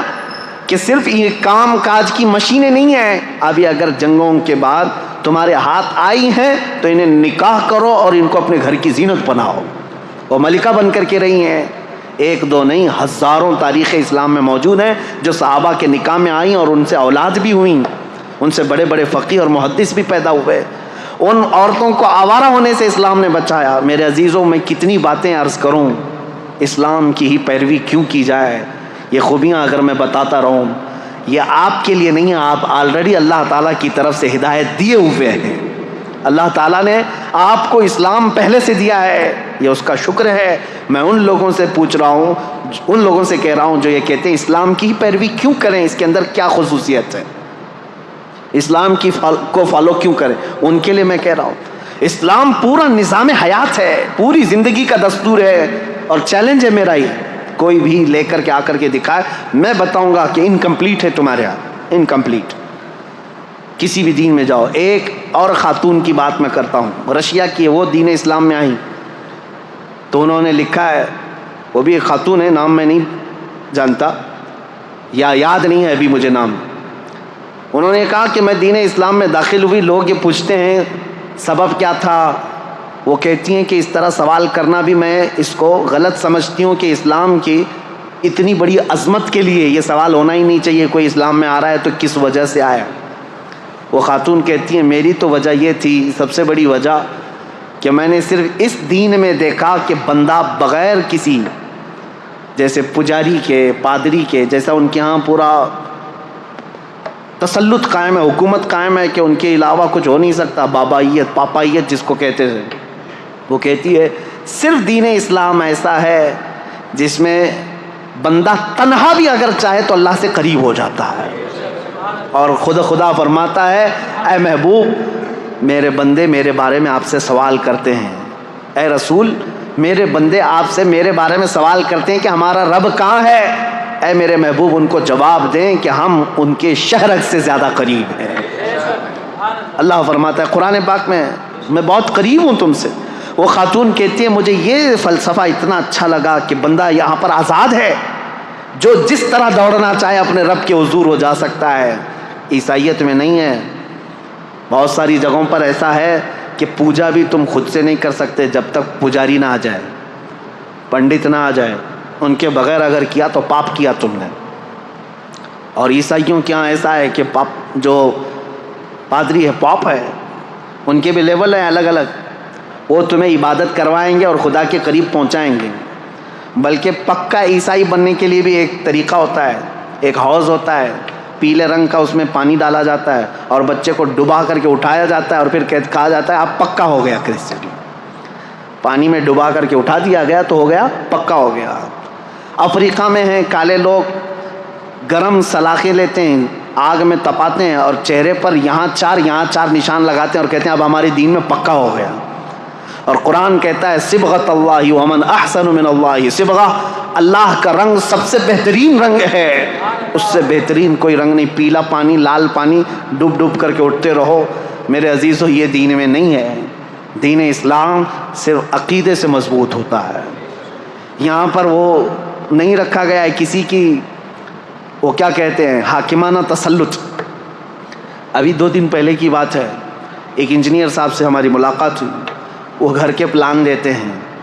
انہوں نے ہم سے کہا ایک پلان دیکھا، کہا حضرت یہ پورا واستو پرکار ہے، بالکل واستو پرکار ہے۔ ممبئی والوں کو واستو کا زیادہ لین دین نہیں ہے، کیونکہ آپ کے ہاں تو جگہ کی بڑی قلت ہے۔ بہت چھوٹی جگہ میں بھی آپ کو جہاں سے ملا دروازہ کھول لیا، لیکن ہمارے علاقے میں آپ جائیں بڑے چونچلے ہیں ان کے گھر بنانے کے، جگہ بڑی رہتی ہے، 30 بائی 40 کی جگہ ہے، 40 بائی 60 کی جگہ ہے، تو گھر بنانا ہے تو لے کے گھومتے رہتے ہیں۔ کچن کا دروازہ کہاں ہونا چاہیے، بیڈ روم کا کہاں ہونا چاہیے، ٹوائلٹ کہاں ہونا چاہیے، اور کبھی کبھار بنا لیتے ہیں اور کوئی واسطو والا جو آتا ہے وہ توڑوا دیتا ہے۔ یہاں پر بھی جن کے پاس زیادہ پیسے ہوں گے بلڈنگوں میں وہ کرتے ہوں گے۔ واستو پرکار یہ صحیح نہیں ہے، اس کا ایسا نہیں ہونا چاہیے، ویسا نہیں ہونا چاہیے۔ میں نے ان سے کہا کہ یہ واستو کا جو عقیدہ ہے، کہا گیا کہ ہاں اس طرح سے بنانے سے برکت زیادہ آئے گی، ٹھیک ہے۔ اسی انت وشواس میں لوگوں کو دھندا چل رہا ہے۔ میں ایک پوچھا ان سے سوال جو آپ کے پاس رکھنا چاہتا ہوں، کیسا بڑا گورکھ دھندا ہے۔ کہا بھائی ایک کتاب کیوں نہیں لکھ دیتے واستو کی؟ ہر جگہ جو ہے نا یہ واستو کا جو ایکسپرٹ ہوتا ہے، پنڈت ہوتا ہے، اس کو بلانا ہی پڑتا ہے۔ ایک کتاب لکھ دو کہ یہ جگہ ہوگی تو ایسا بنا دیں گے، وہ جگہ ہوگی تو ایسے بنا دیں گے۔ وہ انجینئر صاحب ہنسنے لگے، کہا نہیں، ہر آدمی کا واستو الگ الگ ہوتا ہے۔ کیوں ہر ایک سے پیسہ لینا؟ ایک کتاب لکھ دیے تو ہو گیا ختم، پھر کون آئے گا ہمارے پاس واسطہ پوچھنے کے لیے؟ یہ سب چیزیں میرے عزیزو دین اسلام میں نہیں ہیں۔ ہمارا عقیدہ یہ ہے کہ اگر تمہیں اللہ کی ذات پر یقین و توکل ہے تو سنو، دروازہ تم شمال میں بناؤ، جنوب میں بناؤ، مشرق میں بناؤ، مغرب میں بناؤ، کہیں پر بھی بناؤ، بلکہ تمہارے گھر کے 70 دروازے بنا کر کے رکھ لو، کھڑکیاں ہر جگہ کھول لو، اگر میرا مولا نہ چاہے رزق کا ایک دانہ بھی تمہارے گھر کے اندر نہیں آ سکتا۔ ما یفتح اللہ للناس من رحمت فلا ممسک لہ وما یمسک فلا مرسل لہ، سورہ فاطر کی آیت ہے۔ اور پھر اللہ کی ذات پر توکل ہے، اور تم اگر کسی گھر کے اندر 70 دروازوں سے اندر بند ہو کر کے بھی بیٹھو، میرا مولا پہنچانا چاہے تو رزق وہاں پر بھی پہنچائے گا۔ یہ عقیدہ ایمان ہے، یہ عقیدہ اسلام ہے۔ یہ مت سوچو کہ ادھر دروازہ ہوگا تو یہاں سے جلدی رزق آئے گا، ادھر دروازہ ہوگا تو یہاں سے جلدی رزق آئے گا۔ عزیزان گرامی وقار، ہمارے ہاں ایسا نہیں ہے، ورنہ ہم تو جو ہے 12 فلور کی 14 فلور کی مسجد بناتے اور چھت پہ جا کے نماز پڑھتے، جلدی سے اوپر چلی جائے گی۔ ہمارا یہ عقیدہ نہیں ہے۔ ہم خاک پر بھی سجدہ کریں، دل اگر جھک گیا ہے تو مولا اس کو بھی قبول فرمائے، اور اگر تمہارا دل جھکتا نہیں، یقین نہیں ہے اللہ کی ذات پر، تو آسمانوں میں اڑ کر کے بھی پڑھو، تمہارے منہ پر مار دی جائے گی۔ یہ سمتیں، یہ جگہیں، اس کا تعلق نہیں ہے۔ اسلام کی خوبیاں یہی ہیں میرے عزیزو، ہم نے کسی کو باندھ کر کے نہیں رکھا۔ آپ مجھے یہ بتاؤ، سوال یہ سب سے پہلا میں نے اپنی تقریر میں سوال کیا ہے، اسلام کو ہی کیوں فالو کرنا چاہیے؟ یہ سوال اگر غیروں کی طرف سے ہے، یعنی جو اسلام میں نہیں ہے، دلت لوگوں کو کرنا چاہیے سلام یہ سوال، تو میں ان کو اچھی طرح سے بتاتا ہوں۔ جو آج ہمارے ہندوستان میں ایک طبقہ ہے، ہندوؤں میں کاسٹ کیے گئے ہیں، اور برہمن، چھتریہ، اور پھر شودر ہے، ویشیہ، یہ سب جو ہے نا الگ الگ قسمیں کی گئی ہیں۔ اور لوگوں میں یہ بٹھایا گیا ہے جو برہمن ہیں وہ بھگوان کے برہما کے سر سے پیدا کیے گئے ہیں، اور باقی قومیں الگ، کوئی چھاتی سے پیدا کیا، کوئی بازوؤں سے، اور جو شودر ہیں دلت ہیں وہ پیروں سے پیدا کیے گئے ہیں۔ منوسمرتی میں تو صاف یہ لکھا ہوا ہے کہ اگر کسی برہمن نے گیتا کے شلوک کسی دلت آدمی کو سکھا دیا تو وہ اس کے ساتھ دوزخ میں جل جائے گا، جہاں پر بھی ہوگی ان کی نرک وہاں وہ برہمن بھی جلے گا۔ دلت کو اگر سکھا بھی دیا ایک شلوک کس کا؟ گیتا کا، کیونکہ چنڈال اس کو کہتے ہیں، یہ بار بار ہم سے کہتے ہیں، قرآن کہتا ہے انما المشرکون نجس، قرآن میں کہا گیا مشرک نجس ہیں۔ منوسمرتی اٹھا کر کے دیکھو گے تو آپ کو پتہ چلے گا جگہ جگہ دلت لوگوں کو چنڈال چنڈال ہی کہا گیا۔ چنڈال چور کو کہتے ہیں، اور جتنے دلت ہیں سب چور منوسمرتی کے قانون کے حساب سے۔ وہ بیچارے آج ان بھکت بنے ہوئے ان کے پیچھے گھوم رہے ہیں، ان کو پتہ نہیں ہے تم کو چنڈال سمجھتے ہیں، چنڈال۔ اور اس کے بعد یہ جو بھید بھاؤ ہے، چنڈال کو اگر ایک شلوک گیتا کا سکھا دیا تو کیا ہے؟ نرک میں جل جائے گا۔ کون؟ برہمن جل جائے گا۔ اور میرا نبی کہتا ہے تم نے اگر کسی کو ایک آیت بھی سکھائی ساتھ میں جنت جاؤ۔ خیرکم من تعلم القرآن وعلمہ، میرے آقا فرماتے ہیں تم میں سب سے بہترین آدمی وہ ہے جو قرآن سیکھے اور دوسرے کو سکھا دے۔ یہاں بھید بھاؤ نہیں رکھا گیا، یہ نہیں کہا گیا چنڈال کو نہیں سکھاؤ گے۔ ہمارے ہاں کسان کا کام کرنے والا، کھیتی باڑی کرنے والا ایک عام کسان کا بیٹا بھی اگر حافظ قرآن ہو تو بڑے بڑے امیروں کا بھی امام بن سکتا ہے۔ مصلی اس کا حق ہے۔ ہم اس کی ذات پات کو نہیں دیکھتے کہ تو خان ہے کہ پٹھان ہے کہ شیخ ہے، کیا ہے۔ مصلی پر امام کو ہم یہ کہہ کر کے نہیں بڑھاتے، ہم مصلی پر جس کو بڑھاتے ہیں یہ دیکھ کر کے کہ تو میرے مصطفیٰ کی کتنی سنتوں پر عمل کرتا ہے۔ قرآن سب کے لیے عام رکھا گیا ہے۔ میرے عزیزو، ان سے میں کہتا ہوں، آپ یہ کہہ رہے نا کیوں اسلام ہی، کیوں اسلام کو فالو؟ ایک ہی سوال پر میں آ گیا ہوں، حالانکہ مجھے ابھی تاریخ اسلام بتانی تھی۔ سب سے پہلا سوال یہی تھا کہ اسلام کو ہی فالو کیوں کریں؟ صاف سی بات ہے، آپ یہ بھید بھاؤ کو ختم کرنے والی چیزیں لے کر، ہاں کچھ لوگ کہتے ہیں آپ کے یہاں بھی ہیں برادریاں ہیں، میں کہتا ہوں ہزار ہمارے یہاں شرابی ہوں، جوے باز ہوں، چور ہوں، برادریوں میں فرق کرنے والے لوگ ہوں، میں ان کو یہ نہیں کہتا کہ وہ اسلامی قانون پر عمل کر رہے ہیں، یہ ان کا اپنا بنایا ہوا طریقہ ہے، بدعتیں ہیں، ورنہ میرے آقا صلی اللہ تعالیٰ علیہ وسلم کا جو دین ہے وہ ان سب چیزوں سے پاک ہے۔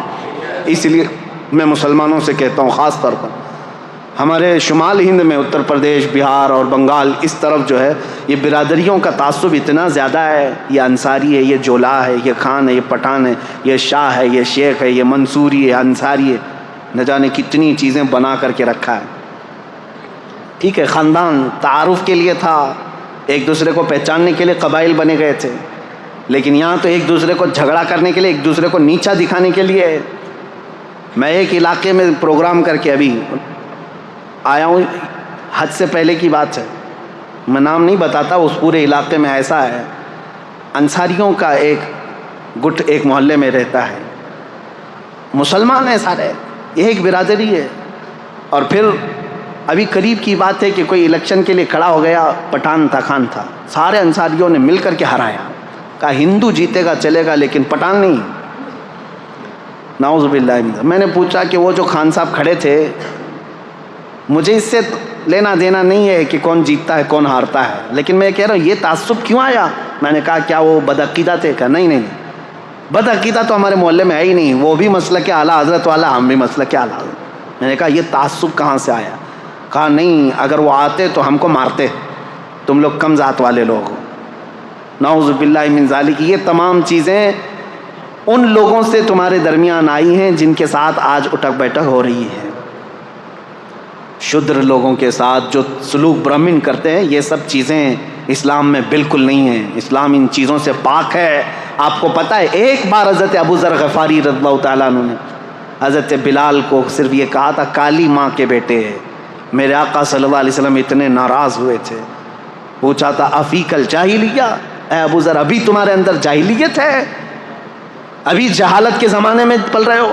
حضرت ابو ذر آئے، حضرت بلال کو یہ نہیں کہا کہ غلطی ہو گئی معاف کر دو. کہا ہاتھ پکڑ کر کے لائے, مسجد میں لیٹ گئے. کہا اے بلال تم اپنا یہ کالا پیر میرے چہرے پر رکھ کر رگڑ دو تاکہ مجھے میری غلطی کا احساس ہو جائے. میں نے کیسے کہہ دیا تم کو کالی عورت کے بیٹے, مجھ سے خطا ہوئی, اب تم یہ اپنا پیر میرے چہرے پر رکھو, میں اس لائق ہوں. وہ اس بات کو بھی پسند کر رہے تھے کہ بلال اگرچہ کالے ہوں لیکن اپنا پیر میرے چہرے پر رکھ دیں. حضرت بلال نے ان کو اٹھا لیا, سینے سے لگا لیا, کہا میرے اور تمہارے درمیان جو کامن چیز ہے وہ یہ ہے تم بھی اسی رسول کے غلام ہو جس کا غلام میں ہوں. یہ چیز ہمیں دین اسلام میں جوڑے رکھتی ہے. عزیزان گرامی اوقات, تم سوال یہ کر رہے ہو اسلام کو ہی کیوں فالو کیا جائے. یہ اسلام کی خصوصیت ہے کہ فلسطین کا بچہ روتا ہے تو ہمارے درمیان ہمارے دل کے اندر بھی درد اٹھتا ہے. اسلام نے جوڑ کر کے رکھا ہے. یونیٹی ایسی ہے, اللہ کی قسم حج کر کے آؤ تو پتہ چلے گا, حج کر کے آؤ پتہ چلے گا وہاں اللہ کریم نے ایک لباس میں پوری دنیا کو کس طرح سے بلایا ہے. کسی بادشاہ کو تم پہچان نہیں سکتے. ابھی پچھلے سال کی بات میں 2022 میں افریقہ کا ایک ملک ہے, چھوٹا سا ملک ہے, وہاں کا پریسیڈنٹ آیا تھا اور ہر پریسیڈنٹ کو ایک پروٹوکول دیا جاتا ہے سعودی گورنمنٹ کی طرف سے. اس کو کچھ فوجی دیے جاتے ہیں, گاڑی اسپیشل ہوتی ہے, ان کے ٹینٹ الگ لگتے ہیں, لیکن اس نے ساری چیزوں کو قطعاً منع کیا تھا. کہا تھا کہ میں جس طرح میری کنٹری کے لوگ حج کے لیے جا رہے ہیں میں ویسی حج پہ جاؤں. اور اس کی ایک فوٹو وائرل بھی ہوئی تھی, مینا کے روڈ پر وہ بغیر بستر کے ہاتھ کا تکیہ بنا کر سو رہا تھا. اپنے ملک کا بادشاہ ہے. 1 سال پہلے کی بات دیکھا ہم نے اور پھر یہ احساس ہوا اللہ کریم نے اسلام میں یہ خصوصیت رکھی ہے. حضرت عمر فاروق رضی اللہ تعالیٰ عنہ بھی وہی کھاتے تھے, حضرت ابو بکر بھی وہی کھاتے تھے جو مدینے کے عام لوگ کھایا کرتے تھے. عزیزان گرامی اوقات, اسلام ہی کیوں, اس کی خصوصیات ہیں. میں لوگوں سے یہ کہوں گا مسلمانوں کے بعض عمل کو دیکھ کر کے تم یہ جج مت کرنا کہ اسلام میں کیسا ہے. تم کو چاہیے کہ اسلام کو پڑھو اور اس کے بعد اسلام میں آؤ. میں سب کو دعوت دے رہا ہوں, RSS والوں کو بھی دعوت ہے, کھلی دعوت ہے, آخری سانس تک یہ دعوت ہے, کیونکہ اچھائی کی دعوت تو دینا ہے نا. کسی کو ڈر لگتا ہے تو جائے, اچھائی کی دعوت ہے. میرے نبی پاک صلی اللہ تعالیٰ علیہ وسلم کا دین ہے. جب آپ ہمیں دعوت دیتے ہیں کسی چیز کی تو ہم بھی آپ کو دعوت دے سکتے ہیں, آؤ پڑھو. لوگوں کے عمل دیکھ کر کے جج مت کرنا کہ اسلام ایسا ہے ویسا ہے. لوگوں کے عمل سے نہیں, اسلام اپنی حقانیت سے چل رہا ہے. اب دوسرا اس پر جو اعتراض ہمیشہ ہوتا رہا ہے, آج بھی ہوتا ہے, اسلام تلوار کے زور سے پھیلا. ایک بھونڈا اعتراض ہے جنہوں نے سمجھا نہیں. میں ان سے کہتا ہوں تاریخ میں تم کو کسی نے پٹی پڑھا دیا اسلام تلوار سے پھیلا, تلوار سے پھیلا. آج پتہ ہے آپ کو سب سے زیادہ تیزی سے پھیلنے والا دین آج بھی دنیا میں اسلام ہے. آج واشنگٹن کی نیوز نکال کر کے دیکھ لیں آج کی آپ کہ وہاں پر مسلمان کتنی تعداد 10 سال کے اندر کتنے ہوئے. کہا کہ وہاں پر 260% بہت زیادہ ہو گئے ہیں 10 سال کے اندر مسلمان بڑے, اور کرسچن صرف 47%. سب سے زیادہ اسلام تیزی سے پھیل رہا ہے UK میں, US میں, رشیا میں, افریقہ میں, سب جگہ ہے. اسلام آج بھی اسی طرح سے تیزی سے پھیل. یہ جو بوکھلاہٹ ہے نا آپ جو دیکھ رہے ہیں, یہ جو کیڑے مکوڑے اچانک آ رہے ہیں, کیوں؟ ان کو ایسا لگ رہا ہے کہ چند سالوں میں تو یہ سب پورے حاوی ہو جائیں گے. ان کے بچے بھی زیادہ ہیں, ان کے یہاں عورتوں کو بھی زیادہ کرنے کی اجازت ہے, 4 ہیں. وہ دیکھتے نہیں, وہ پاگل کتا کہتا تھا کہ 2029 میں تو ہندوستان کا پردھان منتری مسلمان ہو جائے گا. یہ ڈر ستا رہا ہے, خوف ستا رہا ہے, اتنے مسلمان ہو جائیں گے, اتنے مسلمان ہو جائیں گے. اب میں یہ باتیں اس لیے کر رہا ہوں کہ ان کو یہ پتہ ہے کہ مسلمان آج بھی بڑھ رہے ہیں. ٹھیک ہے, ان کا ہی کہنا ہے, مسلمانوں کی تعداد بہت زیادہ ہو گئی. ہندوستان کی بھی بات کر رہے ہیں, US میں بھی بات کر رہے ہیں, رشیا میں بھی, سب جگہ پر. اب میں آپ سے پوچھتا ہوں ان لوگوں سے جو کہتے ہیں اسلام تلوار کی زور سے پھیل رہا ہے, تو مجھے بتاؤ US میں کون تلوار لے کر کے گھوم رہا ہے اسلام پھیلانے کے لیے؟ رشیا میں کون تلوار لے کر کے پھیلا رہا ہے اسلام؟ UK میں کون پھیلا رہا ہے؟ ارے میاں آج تو بالکل الٹا مسئلہ ہے. تمہاری ساری میڈیا لگ گئی ہے ہمیں دہشت گرد ثابت کرنے پر, باوجود اس کے لوگ جوک در جوک اسلام میں داخل ہو رہے ہیں. ہالینڈ کا وہ شخص آپ کو پتا ہے جو چند سالوں پہلے کہتا ہے کہ میرے نزدیک سب سے برا دین دھرم اسلام تھا, سب سے برا دین, اور سب سے برے لوگ میرے نزدیک مسلمان تھے. آج وہ الحمدللہ مسلمان ہے. اور میرے آقا صلی اللہ تعالیٰ علیہ وسلم کی سیرت پر پوری کتاب لکھ رہا ہے. آپ کو پتہ ہے افریقہ کا ایک عیسائی اس سال حج پر آیا ہوا تھا. عیسائی پادری تھا جس نے کہا تھا کہ میرے فالوور میں 1 ملین لوگ ہیں عیسائی. اس نے خود کہا آج میں غار ہیرا جو جبل نور پر ہے پہاڑی مکہ میں اس کی مٹی چوم کر کے وہ رونے لگا. جو پیدائشی عیسائی ہے میں بتاتا ہوں میرے عزیزو, اس کی بھی کلپ وائرل ہوئی تھی, آپ لوگوں نے دیکھا ہوگا. اس نے کہا کہ میں اس میں فخر محسوس کرتا ہوں اسلام میں آیا اور سارے لوگوں کو اس دین میں لاؤں گا. مجھے یہ فرق نہیں پڑتا, میرا ٹاپک یہ نہیں ہے. میرا ٹاپک یہ ہے, میں پوچھنا چاہتا ہوں اس عیسائی پادری کی گردن پر کس نے تلوار رکھی؟ اسلام قبول کرو. جھوٹا پروپیگنڈا پھیلاتے ہو کہ اسلام تلوار کی زور سے پھیلا ہے. پریکٹیکل تو کسی کو نظر نہیں آتا. آپ نے کہیں سنا ہے؟ آپ نے کہیں سنا ہے کہ تلوار کی زور سے پھیلایا جا رہا ہے اسلام؟ نہیں ہے. میرے عزیزو, آج تو مسلمانوں کو ٹرول کرنے کے لیے تم نے ہر ہتھ کنڈا اپنا لیا. آتنکوادی یہ ہیں, ریپسٹ یہ ہیں, چور یہ ہیں, بہت زیادہ آوارہ یہ ہیں, نشہ خور یہ ہیں, ساری چیزیں تو تم نے ڈال کر کے رکھی ان کے اوپر الزامات. لیکن جو دین اسلام میں آ رہا ہے میرے عزیزو, وہ ہمارے عمل کی وجہ سے نہیں آ رہا ہے, وہ دین اسلام کی حقانیت کی کشش ہے جو قیامت تک کھینچتی رہے گی لوگوں کو. لوگ اس میں آئیں گے. اذا جاء نصر اللہ والفتح ورأیت الناس يدخلون فی دین اللہ افواجا. میرا رب فرماتا ہے جب اللہ کی مدد آ جائے گی اے محبوب آپ دیکھیں گے لوگ اسلام میں فوج در فوج داخل ہوں گے. فوج در فوج داخل ہوں گے. RSS کے گوا کے رہنے والے ایک بڑے دانشور آدمی ہیں, انہوں نے کچھ سوالات کیے ہیں مسلمانوں کے متعلق, مجھے جواب دینا تھا. 10 سوالات انہوں نے کیے تھے, لیکن ابھی وہ ہمارے ٹاپک سے ریلیٹڈ نہیں. صرف ایک ہی بات انہوں نے کہا کہ مسلمانوں میں یہ عقیدہ کیوں ہے کہ کافروں کا صفایا ہو جائے گا, اسلام غالب آ جائے گا, کافروں کا صفایا ہو جائے گا. جواب صرف اتنا ہے, سمجھنے میں آپ کی غلطی ہو گئی. کافروں کا صفایا ہو جائے گا انہوں نے کیا سمجھا؟ قتل کر کے مار ڈالیں گے سب کو. ہاں ہم بھی کہتے ہیں ہوگا صفایا, گردنوں کا صفایا نہیں, شرک اور کفر کی غلاظت کا صفایا ہوگا. حضور اکرم صلی اللہ تعالیٰ علیہ وسلم کی نسل پاک میں ایک امام آئے گا جس کو امام مہدی کہا جائے گا, اور اس امام مہدی کے فوج اور ان کی تبلیغ پر پھر سب کفار کا صفایا ہوگا. مطلب یہ نہیں ہے کہ گردنیں مار دی جائیں گی, مطلب یہ ہے کہ دلوں کے اندر جو کفر و شرک کی غلاظت ہے اس کا صفایا ہوگا, اور پھر شرق سے لے کر غرب تک, شمال سے لے کر جنوب تک ہر ایک کی لفظ, ہر ایک کی صدا ہوگی لا الہ الا اللہ محمد رسول اللہ. یہ ہمارا کہنا ہے. ہم یہ کہتے ہیں آپ خامخواہ کیوں ڈرے ہوئے ہیں کہ قتل ہو جائے گا؟ ہم قتل کی بات کہیں نہیں کیے کہ صفایا ہو جائے گا, قتل ہو جائے گا. اور پھر یہ جو پروپیگنڈا پھیلایا جاتا ہے میرے عزیزوں, تلوار کی زور سے پھیلا, تلوار کی زور سے پھیلا. ذرا دامن میں جھانک کر کے دیکھو, تاریخ پڑھ کر کے دیکھو, ہندوستان میں 700 سال تک تھے مسلمان حکومت کرتے ہوئے. اگر روز تلوار لے کر کے بیٹھے ہوتے تو ایک کیڑا بھی نہیں بچتا, بھی کوئی کیڑا بھی نہیں بچتا. سب کو زبردستی اگر داخل کیا گیا ہوتا تو سب 700 سال بہت ہیں, بہت ہیں میرے عزیزو. دین اسلام نے آزاد رکھا تمہیں. آج مندریں بھی باقی 1000 سال پرانی, 800 سال پرانی, 900 سال پرانی. ہندوستان میں وہ مندریں بھی موجود ہیں اور لوگ بھی موجود ہیں, دھرم بھی موجود ہے. ہم نے زور زبردستی کسی کو بلایا ہی نہیں. قرآن میں اللہ فرماتا ہے لا اکراہ فی الدین, دین میں کوئی زور زبردستی نہیں.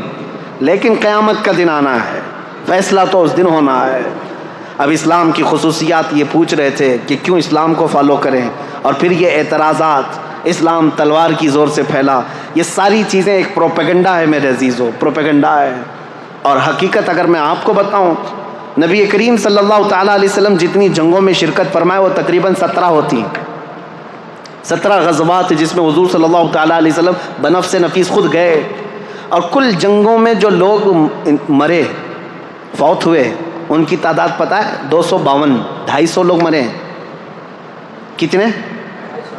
250. اور آپ کو پتہ ہے فرسٹ ورلڈ وار جو ہوئی تھی, فرسٹ ورلڈ وار, اس میں کتنے لوگ مرے تھے پتہ ہے؟ 3 کروڑ لوگ مرے تھے. اور سیکنڈ ورلڈ وار جو 1940 پہ ختم ہوئی 1940 تک, اس میں 5 کروڑ لوگ, کروڑ کی بات کر رہا ہوں, 100 بھی نہیں, 1000 بھی نہیں, لاکھ بھی نہیں. کوئی گنتی ہے انسانوں کی؟ یہ آج ہمیں تمیز دینے آئے ہیں اسلام تلوار کی زور سے پھیلا. یہ 5 کروڑ یہ 3 کروڑ لوگوں کو جو موت کی گھاٹ اتارا گیا ہے, کس بنیاد پر؟ مجھے بتاؤ کس بنیاد پر؟ صرف حکومت, تخت اور سختہ حاصل کرنے کے لیے ہزاروں نہیں کروڑوں انسانوں کو موت کی گھاٹ اتار دیا. دور مت جاؤ, آج رپورٹ نکال کر کے دیکھ لینا, ہماری نہیں, آزاد رپورٹ. عراق میں پچھلے 20 سال سے کتنے لوگوں کو امریکہ نے مارا ہے. آج ملک کے شام میں 2011 سے لے کر 2023 تک کا آپ رپورٹ نکال کر کے بتاؤ کتنے لوگ وہاں مارے گئے. فلسطین میں پچھلے 60 سال سے کتنے لوگ مارے گئے. ہوتا یہ ہے کہ چور خوب چوری کر چکا ہے, لیکن یہ کہتا ہے دوسرا چور ہے, دوسرا چور ہے. ان کی چوریاں اتنی ہیں کہ یہ اپنی چوری کو چھپانے کے لیے, جیسے ہمارے ملک کے صاحب کرتے ہیں, سب کو بولتے رہو تاکہ کوئی ہم کو نہ بولے. یہ پروپیگنڈا اس طرح اتنی تیزی سے پھیلایا گیا ہے, اتنا پھیلایا گیا ہے کہ اسلام تلوار کی زور سے پھیلا, تلوار کی زور سے پھیلا. اور مثال میں کیا لے کر کے آئیں گے؟ ان کے ہی پالے ہوئے کوئی ISIS کے ٹٹو لوگوں کو جو دہشت گردی کے ساتھ کسی کا گلا کاٹ رہے ہوں گے, کسی کو مار رہے ہوں گے, ان کی ویڈیو بنائیں گے اور پوری دنیا میں دہشت پھیلائیں گے. اور ایک ویڈیو سے تم 5 کروڑ لوگوں کی موت چھپا رہے ہو. آج پتہ ہے یہ سارا نظام, اگر میں تاریخ کے حساب سے بیٹھوں کتنی موتیں ہوئی ہیں, تمہاری آنکھیں پھٹی رہ جائیں گی. عراق کی موتیں, ملک شام کی موتیں, ابھی یمن میں, افغانستان میں 20 سال یہ درندوں کی طرح ناچتے رہے پورے نیٹو کی فوجیں, تقریباً 45 کنٹریز کی فوجیں 20 سال تک افغانستان میں کیا کر رہی تھیں؟ مارا ہے انہوں نے, ہزاروں کی تعداد میں عام شہریوں کو مارا ہے. اتنی موتیں ہو جانے کے بعد اب سوال کرنے کا حق بھی نہیں بنتا تم کو کہ تم اسلام پر انگلی اٹھاؤ گے, جہاں میرے آقا صلی اللہ تعالیٰ علیہ وسلم کی زندگی پاک میں 17 جنگوں میں کل کتنے لوگ مارے گئے تھے؟ ایک طرف 250 کو رکھو, ایک طرف 8 کروڑ لوگوں کو. کوئی کمپیریزن ہے؟ کوئی تقابل ہے؟ میرے عزیزو, تاریخ کی سچائیاں آپ کے سامنے میں رکھنا چاہتا ہوں. اسلام پر اعتراضات کرنے والے کبھی ان چیزوں کو لے کر کے آتے ہیں, کبھی ان چیزوں کو لے کر کے آتے ہیں. بہت سارے اعتراضات ہیں. ابھی قربانی کا وہ گزرا, سعودیوں کے بھی اب نخرے زیادہ ہو گئے, وہ قربانی سے ابھی بچنے کی کوشش کر رہے ہیں. ابھی وہ نیوٹرل بننے کے لیے, ابھی دیکھا انہوں نے اپنا ایک نمائندہ یا ہندوستان بھیجا جو مندروں کی زیارت کرنے آیا ہے. یہ وہی ظالم لوگ ہیں جو ہمیں اولیاء اکرام کے مزارات پر جانے پر شرک کے فتوے لگاتے تھے. آج ان کا سب سے بڑا امام آیا ہوا ہے ہندوستان میں, جو دلی کے اور پتہ نہیں کہاں کی مندروں کی زیارت کرنے آیا ہے, اور بڑے شوق سے زیارت کر رہے ہیں اور تاریخ سمجھ کر کے. اور وہاں میرے آقا صلی اللہ تعالیٰ علیہ وسلم کے آثار کو مٹا کر کے رکھا ہے شرک اور بدعت کے نام پر. خیر وہ بات الگ ہے. یہ نیوٹرل بننے کے لیے, لوگوں کی واہواہی لینے کے لیے اب قربانی کے مسئلے پر بھی آ گئے ہیں. اس سال حج کے دوران ہم نے دیکھا ہے قربانیوں کا کیا کیا سلسلہ ہوتا ہے. بہرحال میں یہ کہہ رہا ہوں, یہ جگہ جگہ سے یہ بات اٹھاتے ہیں. اسلام اگر اتنا ہی اچھا ہے تو اتنے جانوروں کو کیوں کاٹ دیا جاتا ہے بقرعید میں؟ ہر مسلمان مالک کے نصاب جو ہے بکرے کو کاٹتا ہے, گائے کو کاٹتا ہے, بھینس کو کاٹتا ہے, اونٹ کو کاٹتا ہے, جو جائز جانور ہیں ان میں. اب تو ہم یہاں پر گائے نہیں کاٹتے, لیکن جو بھی کاٹتے ہیں اس کا اتنا واویلا مچایا جاتا ہے. پتہ ہے یہ جانور کیوں کاٹے جاتے ہیں؟ یہ ہمارا دینی فریضہ ہے, لیکن حقیقت میں آپ کو بتاؤں ایسے لوگوں کا یہ اعتراض ہے, ان کو کبھی دوسرے گھر نہیں نظر آتے. یہودی دین میں بھی قربانی ہے, عیسائیوں کے دین میں بھی قربانی ہے, ہندوؤں میں بھی قربانی ہے. ان کے ابھی یہاں بلی چڑھانا ہے. بلکہ یجروید میں ہے, وید ہیں ان کے 4, سام وید, اتھر وید, یجروید, رگ وید. یجروید کے اندر یہ بات موجود ہے آج بھی کہ بھگوان کو کون کون سی چیزیں پسند ہیں.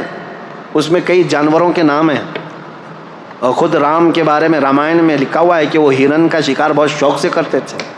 آج کرتے تو شاید بہت لمبا کیس ہوتا. ہاں ہرن کیونکہ ہمارے ہاں غیر قانونی ہے, اس کا شکار نہیں ہو سکتا. میرے عزیزو, جانوروں کی بلی اور قربانی ہر دھرم میں ہے, ہر دین میں موجود ہے, لیکن نظر صرف اسلام. یہ ان کی دگلی پالیسی ہے, ڈبل رول ہے. یہ آپ نہیں دیکھتے کہ صرف اسلام کی عید الاضحیٰ کی قربانیوں کو اتنا اچھالا جاتا ہے, بے زبان جانوروں کو مارا جاتا ہے. تمہیں پتہ نہیں ابھی جو بلی چڑھائی جاتی ہے وہ تو دیکھ بھی نہیں سکتے تم. جانور کو لا کر کے سیدھے اٹھا کر کے گردن پر مار کر کے الگ کر دیا جاتا ہے. یہ تو باتیں اپنی جگہ پر سارے دھرم میں سارے دینوں میں قربانی ہے, سب میں ہے. میں ثابت کر کے بتاؤں گا, یہودیوں میں بھی ہے, عیسائیوں میں بھی ہے, ہندوؤں میں بھی ہے, سب میں ہے. لیکن ان کو پاپ جو لگتا ہے وہ صرف مسلمانوں کا عمل لگتا ہے. اور تو اور میرے عزیزوں, اسلام پر اعتراض کرنے والے سال بھر میں ایک دن قربانی کرتے ہو نا, ایک دن قربانی کرتے ہو. ان سے میں پوچھتا ہوں ذرا ڈیٹا نکال کر کے بتاؤ, میک ڈونلڈ والا کتنے کاٹتا ہے, KFC والے کتنے کاٹتے ہیں؟ یہ شدھ شاکاہاری لوگوں سے پوچھ رہا ہوں. تم نے اپنے ملک میں ان کو پرمیشن دے کر کے رکھا ہے. یہ ملٹی نیشنل کمپنیاں ہیں, تمہیں پتہ ہے پر ڈے کئی لاکھ گائے میک ڈونلڈ والا کاٹتا ہے. یہ اور بات ہے کہ انڈیا میں بیف کا ان کا نہیں ہے, دوسرے کنٹریز میں میک ڈونلڈ والوں کا بیف کا بھی موجود ہے, ان کے مینو میں ہے. سب جگہ بیچتے ہیں, کچھ جگہ تو خنزیر بھی بیچتے ہیں, جہاں جیسا دیس ویسا بیس ہے. لیکن کبھی آج تک ان میں سے کوئی بھی کیڑا اٹھا اور کہا کہ یہ تو نان ویج والا ہے, اس کو یہاں پرمیشن نہیں دینا چاہیے؟ نہیں, سب جگہ تم شوق سے ان کو چلاتے ہو.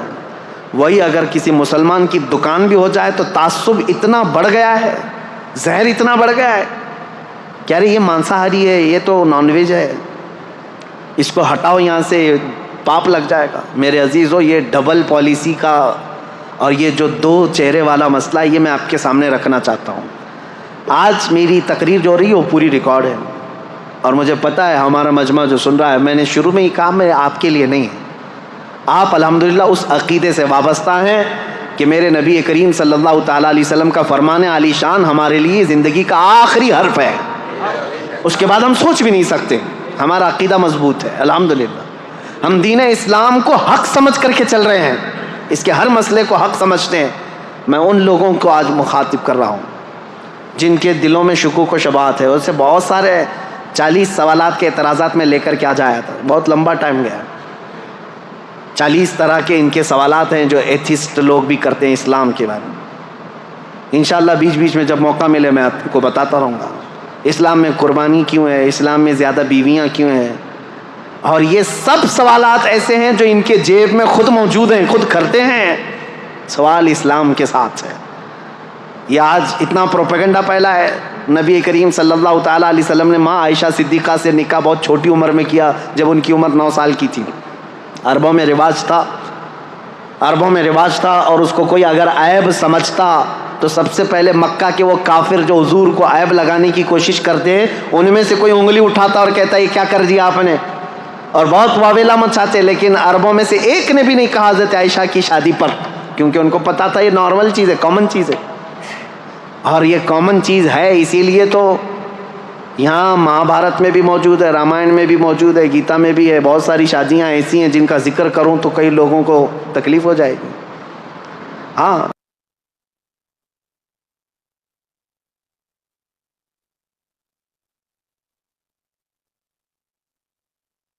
اور زیادہ بیویاں نبی کریم صلی اللہ تعالیٰ علیہ وسلم کی 10 بیویوں کے متعلق یہ ٹی وی میں بیٹھ کر کے پکوڑے تلتے رہتے ہیں اور ایک دوسرے پر اعتراضات کرتے رہتے ہیں.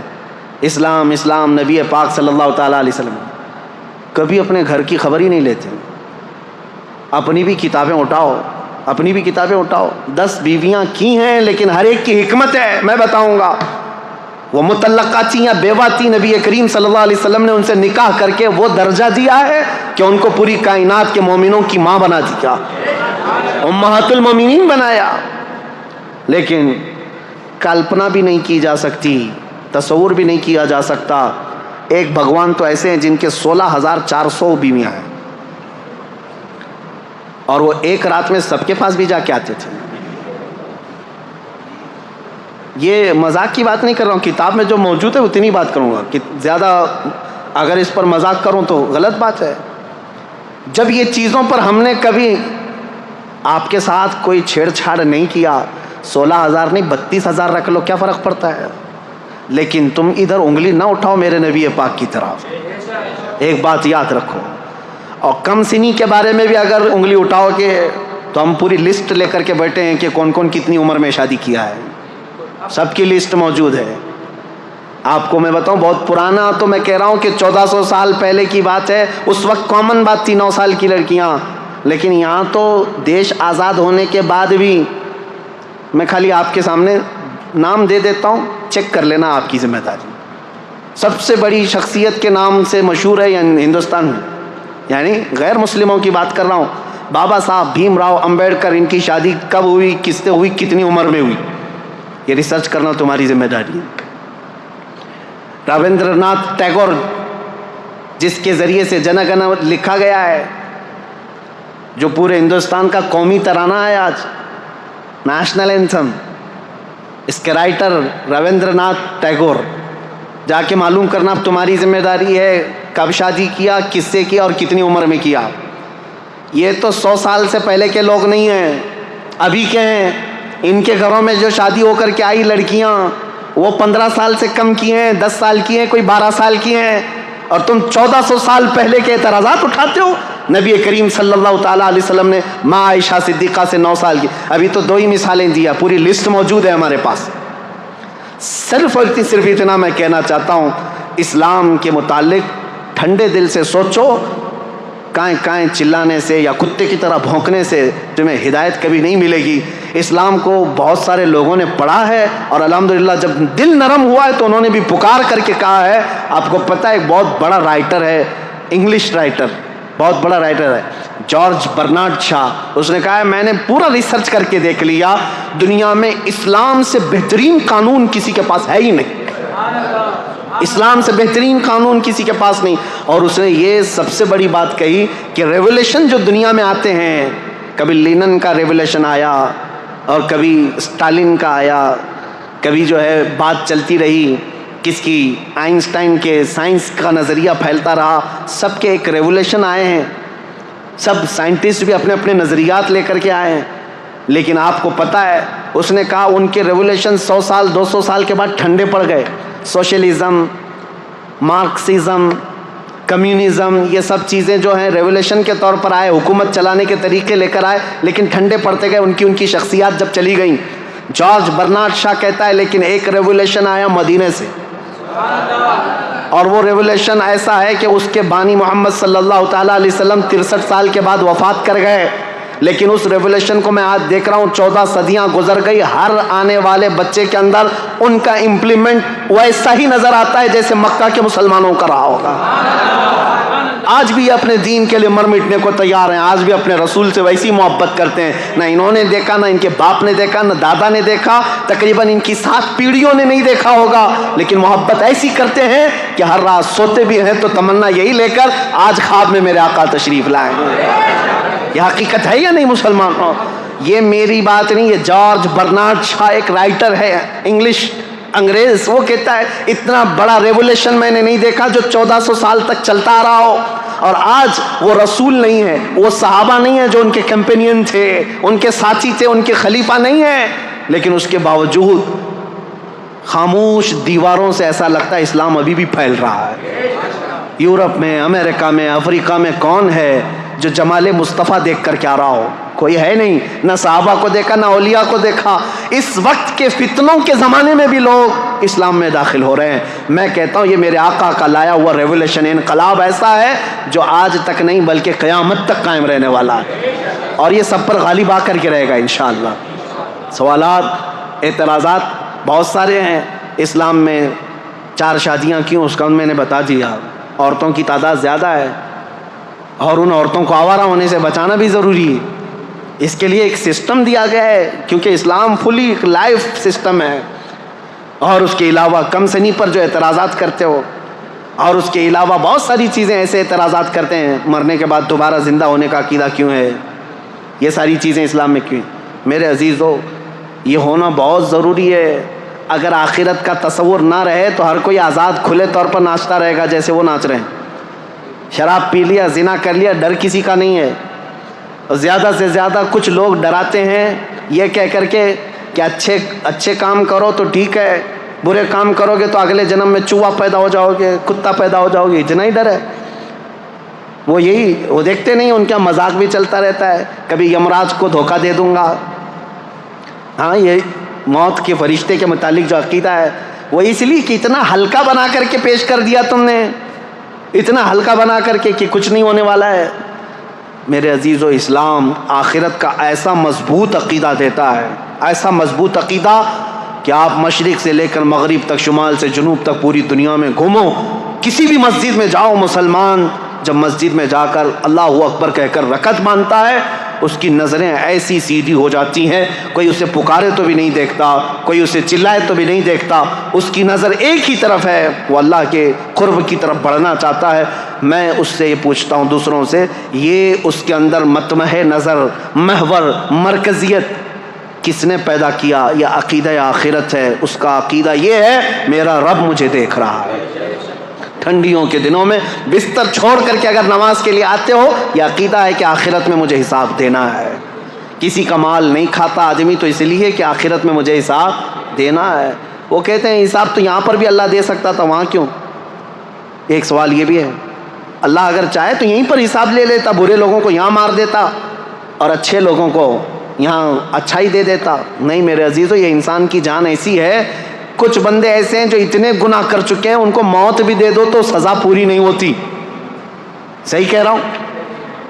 کچھ کتے ایسے ہیں جن کو 100 بار مارو تو بھی سزا پوری نہیں ہوتی۔ ان سے ہی پوچھو، ہٹلر نے جرمن کا تاناشاہ، جس کے بارے میں مشہور ہے کہ 50 لاکھ یہودیوں کو مار ڈالا، چیمبر میں ڈال کر کے مارا، اس کا ذکر کرنے بھی نہیں دیتے یہودی، ہولوکاسٹ کا پکڑ کے لے جائیں گے، کچھ بھی کریں گے۔ یہ ہماری تقریر بھی سنتے ہیں اور ہمیں پھر وہاں پر بیت المقدس جانے نہیں دیتے۔ بہرحال انشاءاللہ العزیز ایک دن آئے گا جب ہمارے اس قبلہ اول پر اسلام کا پرچم لہرائے گا انشاءاللہ، ہمارے خطبے بھی ہوں گے، ہماری نمازیں بھی ہوں گی انشاءاللہ۔ میں ان سے پوچھتا ہوں، 50 لاکھ لوگوں کو مارا، چلو آج پکڑ کر کے ہم لا کر کے دے دیتے ہٹلر کو، کیا سزا دو گے؟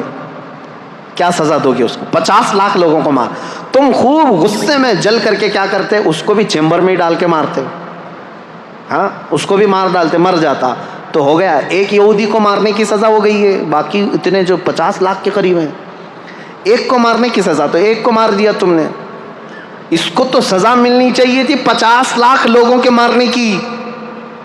اب میرے رب کا نظام آخرت میں موجود ہے، جہنم میں ڈالے گا رب تعالیٰ ظالموں کو۔ رب تعالیٰ قرآن میں فرماتا ہے کلما نضجت جلودہم بدلناہم جلودا غیرہا لیذوقوا العذاب، جب جب جہنم کی آگ سے چمڑی پک جائے گی ہم اس کی چمڑی اتار دیں گے اور نئی چمڑی ڈالیں گے تاکہ وہ عذاب چکھ سکے۔ ہر بار اس کی چمڑی بدلی جائے گی۔ حضرت کعب احبار رضی اللہ تعالیٰ عنہ مفسر قرآن ہے، آپ سے پوچھا گیا یہ چمڑی بدلنے کا پروسیس جو جہنم میں ہوگا یہ کتنی بار بدلا جائے گا؟ انہوں نے فرمایا کہ 1 گھنٹے میں 70 بار بدلی جائے گی، 1 گھنٹے کے اندر 70 بار جسم کی چمڑی بدلی جائے گی تاکہ وہ ہر بار نیا عذاب چکھ سکے۔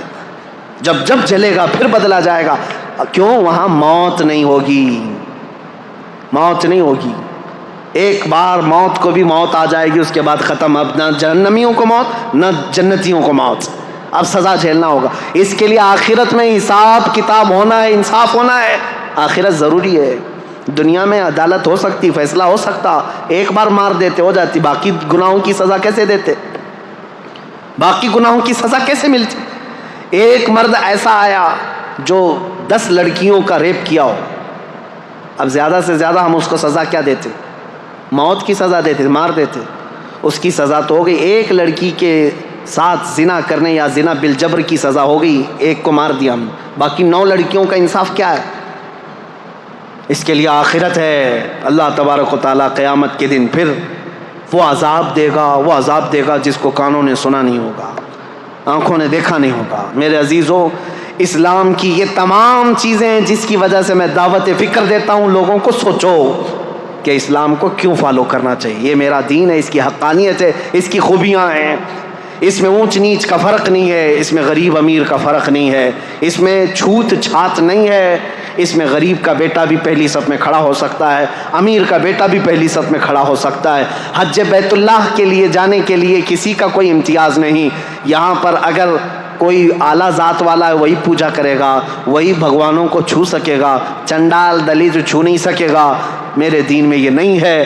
تمہارے ہاں ایسا ہے، چاہے نیکوکار ہو کہ پرہیزگار ہو یا گنہگار ہو، جب وہ خانہ کعبہ کے قریب پہنچے حجر اسود کو گنہگار بھی چومتا ہے، پرہیزگار بھی چومتا ہے، دونوں کے لیے کھلا ہوا میدان ہے۔ خانہ کعبہ کو لپٹ جانا ہے، سب کے لیے کھلا دروازہ ہے۔ میرے نبی پاک کے آستانے پر جانا ہے، وہاں نہ بادشاہ دیکھا جاتا ہے نہ فقیر دیکھا جاتا ہے، ہر ایک کا سلام قبول کیا جاتا ہے۔ بلکہ میں تو آپ کو بتاؤں، ہزاروں نہیں لاکھوں لوگ وہاں پر سلام پیش کرتے ہیں۔ ایک وقت کا واقعہ مجھے یاد آتا ہے، ایک خاتون وہ کہتی ہے کہ حضور کی بارگاہ میں گئی، عورتیں جہاں سے سلام کرتی ہیں ساری عورتیں سلام کر رہی تھیں، کچھ عالمہ عورتیں تھیں، وہ میرے آقا کو اچھے اچھے لقب سے سلام کر رہی تھی، الصلاۃ والسلام علیک یا خاتم النبیین یا رحمت للعالمین یا شفیع المذنبین یا انیس الغریبین۔ یہ جو عورت تھی یہ دیہات کی رہنے والی، گاؤں کی، پڑھی لکھی نہیں تھی۔ اس کو غم لاحق ہوا کہ میں بھی پڑھی لکھی ہوتی تو اچھا سلام کرتی میرے آقا کو، اور رونا آ گیا اور اس نے کہا السلام علیکم یا رسول اللہ، اتنا کہہ کر کے اپنے آنچل سے آنسو پوچھتے ہوئے اپنی قیامگاہ پر اپنے گھر پر آ گئی، سو گئی روتے ہوئے اور کوستی رہی میری جہالت کو برا ہو، بچپنے کو برا ہو کہ میں پڑھی لکھی نہیں، آج پڑھی لکھی ہوتی تو میرے نبی کو اچھا سلام کر سکتی تھی۔ آئی سو گئی روتے روتے، قسمت بیدار ہوئی، خواب میں میرے آقا تشریف لائے، نبی کریم صلی اللہ تعالیٰ علیہ وسلم تشریف لائے۔ آتے ہی آپ نے فرمایا، میرے آقا نے، اے خاتون بڑی دور سے آئی، آج لاکھوں لوگوں نے مجھے سلام کیا لیکن ان سب میں مجھے سب سے اچھا تیرا سلام لگا، اس لیے کہ دل کی گہرائیوں سے سلام کیا تھا۔ اس لیے میرے عزیزو، میرے مصطفیٰ کے دربار میں نہ اونچ نیچ دیکھا گیا ہے، نہ امیر غریب دیکھا گیا ہے، نہ فقیر بادشاہ دیکھا گیا ہے، نہ ذات پات دیکھی گئی ہے۔ جو جہاں سے آیا وہ میرے مصطفیٰ کریم کے سمندر میں جم گیا۔ حبشہ سے بلال آئے، روم سے صہیب آئے، فارس سے سلمان آئے، عرب سے خالد بن ولید آئے، لیکن یہ سارے ملکوں کے میرے آقا کے مدینے میں ایسے جمع ہوئے جیسے ایک ماں سے پیدا ہوئے چار بھائی بھی اتنی محبت نہیں کرتے تھے جتنا میرے آقا کے صحابہ میں میرے آقا نے محبت ڈال رکھی۔ یہ میرے دین کی خصوصیات ہیں، یہ میرے دین کی خصوصیات ہیں، اس لیے میں کہوں گا لوگوں کو لا کر کے دکھاؤ اس کے مثل کوئی چیز ہو جس دین نے اتنے اعلیٰ قسم کی چیزیں دی ہوں۔ آج بھی بچیوں کے حقوق کے لیے دنیا لڑ رہی ہے، عورتوں کے حقوق کے لیے۔ یہ پروپیگنڈا ہے، یہ جھوٹی باتیں، یہ مکاری کی باتیں ہیں۔ یہ صرف اور صرف ہماری عورتوں کو جانور بنانا چاہتے ہیں اور کچھ نہیں۔ آزادی آزادی، ان کے ہاتھوں میں پلے کارڈ دے کر کے ان کو سڑکوں پر اتارتے ہیں اور کہتے ہیں آؤ تم بھی، چار دیواری ہماری زندگی نہیں ہے۔ پاکستان میں کچھ عورتیں ایسی باہر آئیں، پلے بورڈ پر لکھا ہوا ہے، ہورڈنگز لے کر کے آئی ہیں، چار دیواری ہماری زندگی نہیں، میری مرضی میری زندگی۔ ان عورتوں کو کون بہکا رہا ہے؟ یہ وہی عیاش قسم کے لوگ جنہوں نے عورتوں کو کتوں سے زیادہ اہمیت نہیں دی، یہ صرف اپنے ہوس کا نشانہ بنانا چاہتے ہیں، ان کو ننگا کر کے اسٹیج پر لا کر نچاتے ہیں۔ عورتیں یہ سمجھتی ہیں یہ آزادی ہے میری، یہ آزادی کون سی خاک آزادی ہے جو تم ہر رات دوسرے مرد کی زینت بن جاتی ہو، ہر رات کسی مرد کے بستر کو گرم کرنے لگ جاتی ہو؟ یہ کون سی آزادی ہے؟ عزیزان گرامی، یہ عورتوں کے حقوق نہیں، عورتوں کے حقوق میرے دین سے پوچھو، اسلام نے کیا دیے ہیں۔ میرے آقا نے فرمایا اگر ایک بیٹی بھی ہو صحیح طریقے سے پرورش کر کے نکاح کر کے دے دیا، حضور فرماتے میری شفاعت اس پہ واجب ہے، میں اس کو جنت میں لے کر کے جاؤں گا۔ بیوی کو ایک لقمہ حلال کا کھلایا، میرے آقا نے فرمایا صدقے کا ثواب ہے۔ نبی کریم صلی اللہ تعالیٰ علیہ وسلم نے عورتوں کے حقوق یہاں تک بڑھا دیے، فرمایا الجنت تحت اقدام الامہات، اے لوگو تمہاری جنت تو تمہارے ماؤں کے قدموں کے نیچے ہے۔ عورت کو نہیں بڑھایا تو اور کس کو ہے؟ آج وہ لوگ سوال کرتے ہیں جو عورتوں کو جانوروں کی طرح جینے پر مجبور کر رکھا ہے۔ بہرحال میری یہ گفتگو طویل ہوتی چلی جائے گی، یہ قصہ لطیف ابھی نہ تمام ہے، جو کچھ بیاں ہوا وہ آغاز باب تھا۔ عزیزان گرامی وقال، میں اس بات پر اپنی گفتگو کو ختم کرتا ہوں، اسلام کی فطرت میں قدرت نے وہ لچک دی ہے، جتنا ہی دباؤ گے اتنا ہی وہ ابھرے گا۔ وآخر دعوانا الحمدللہ رب العالمین۔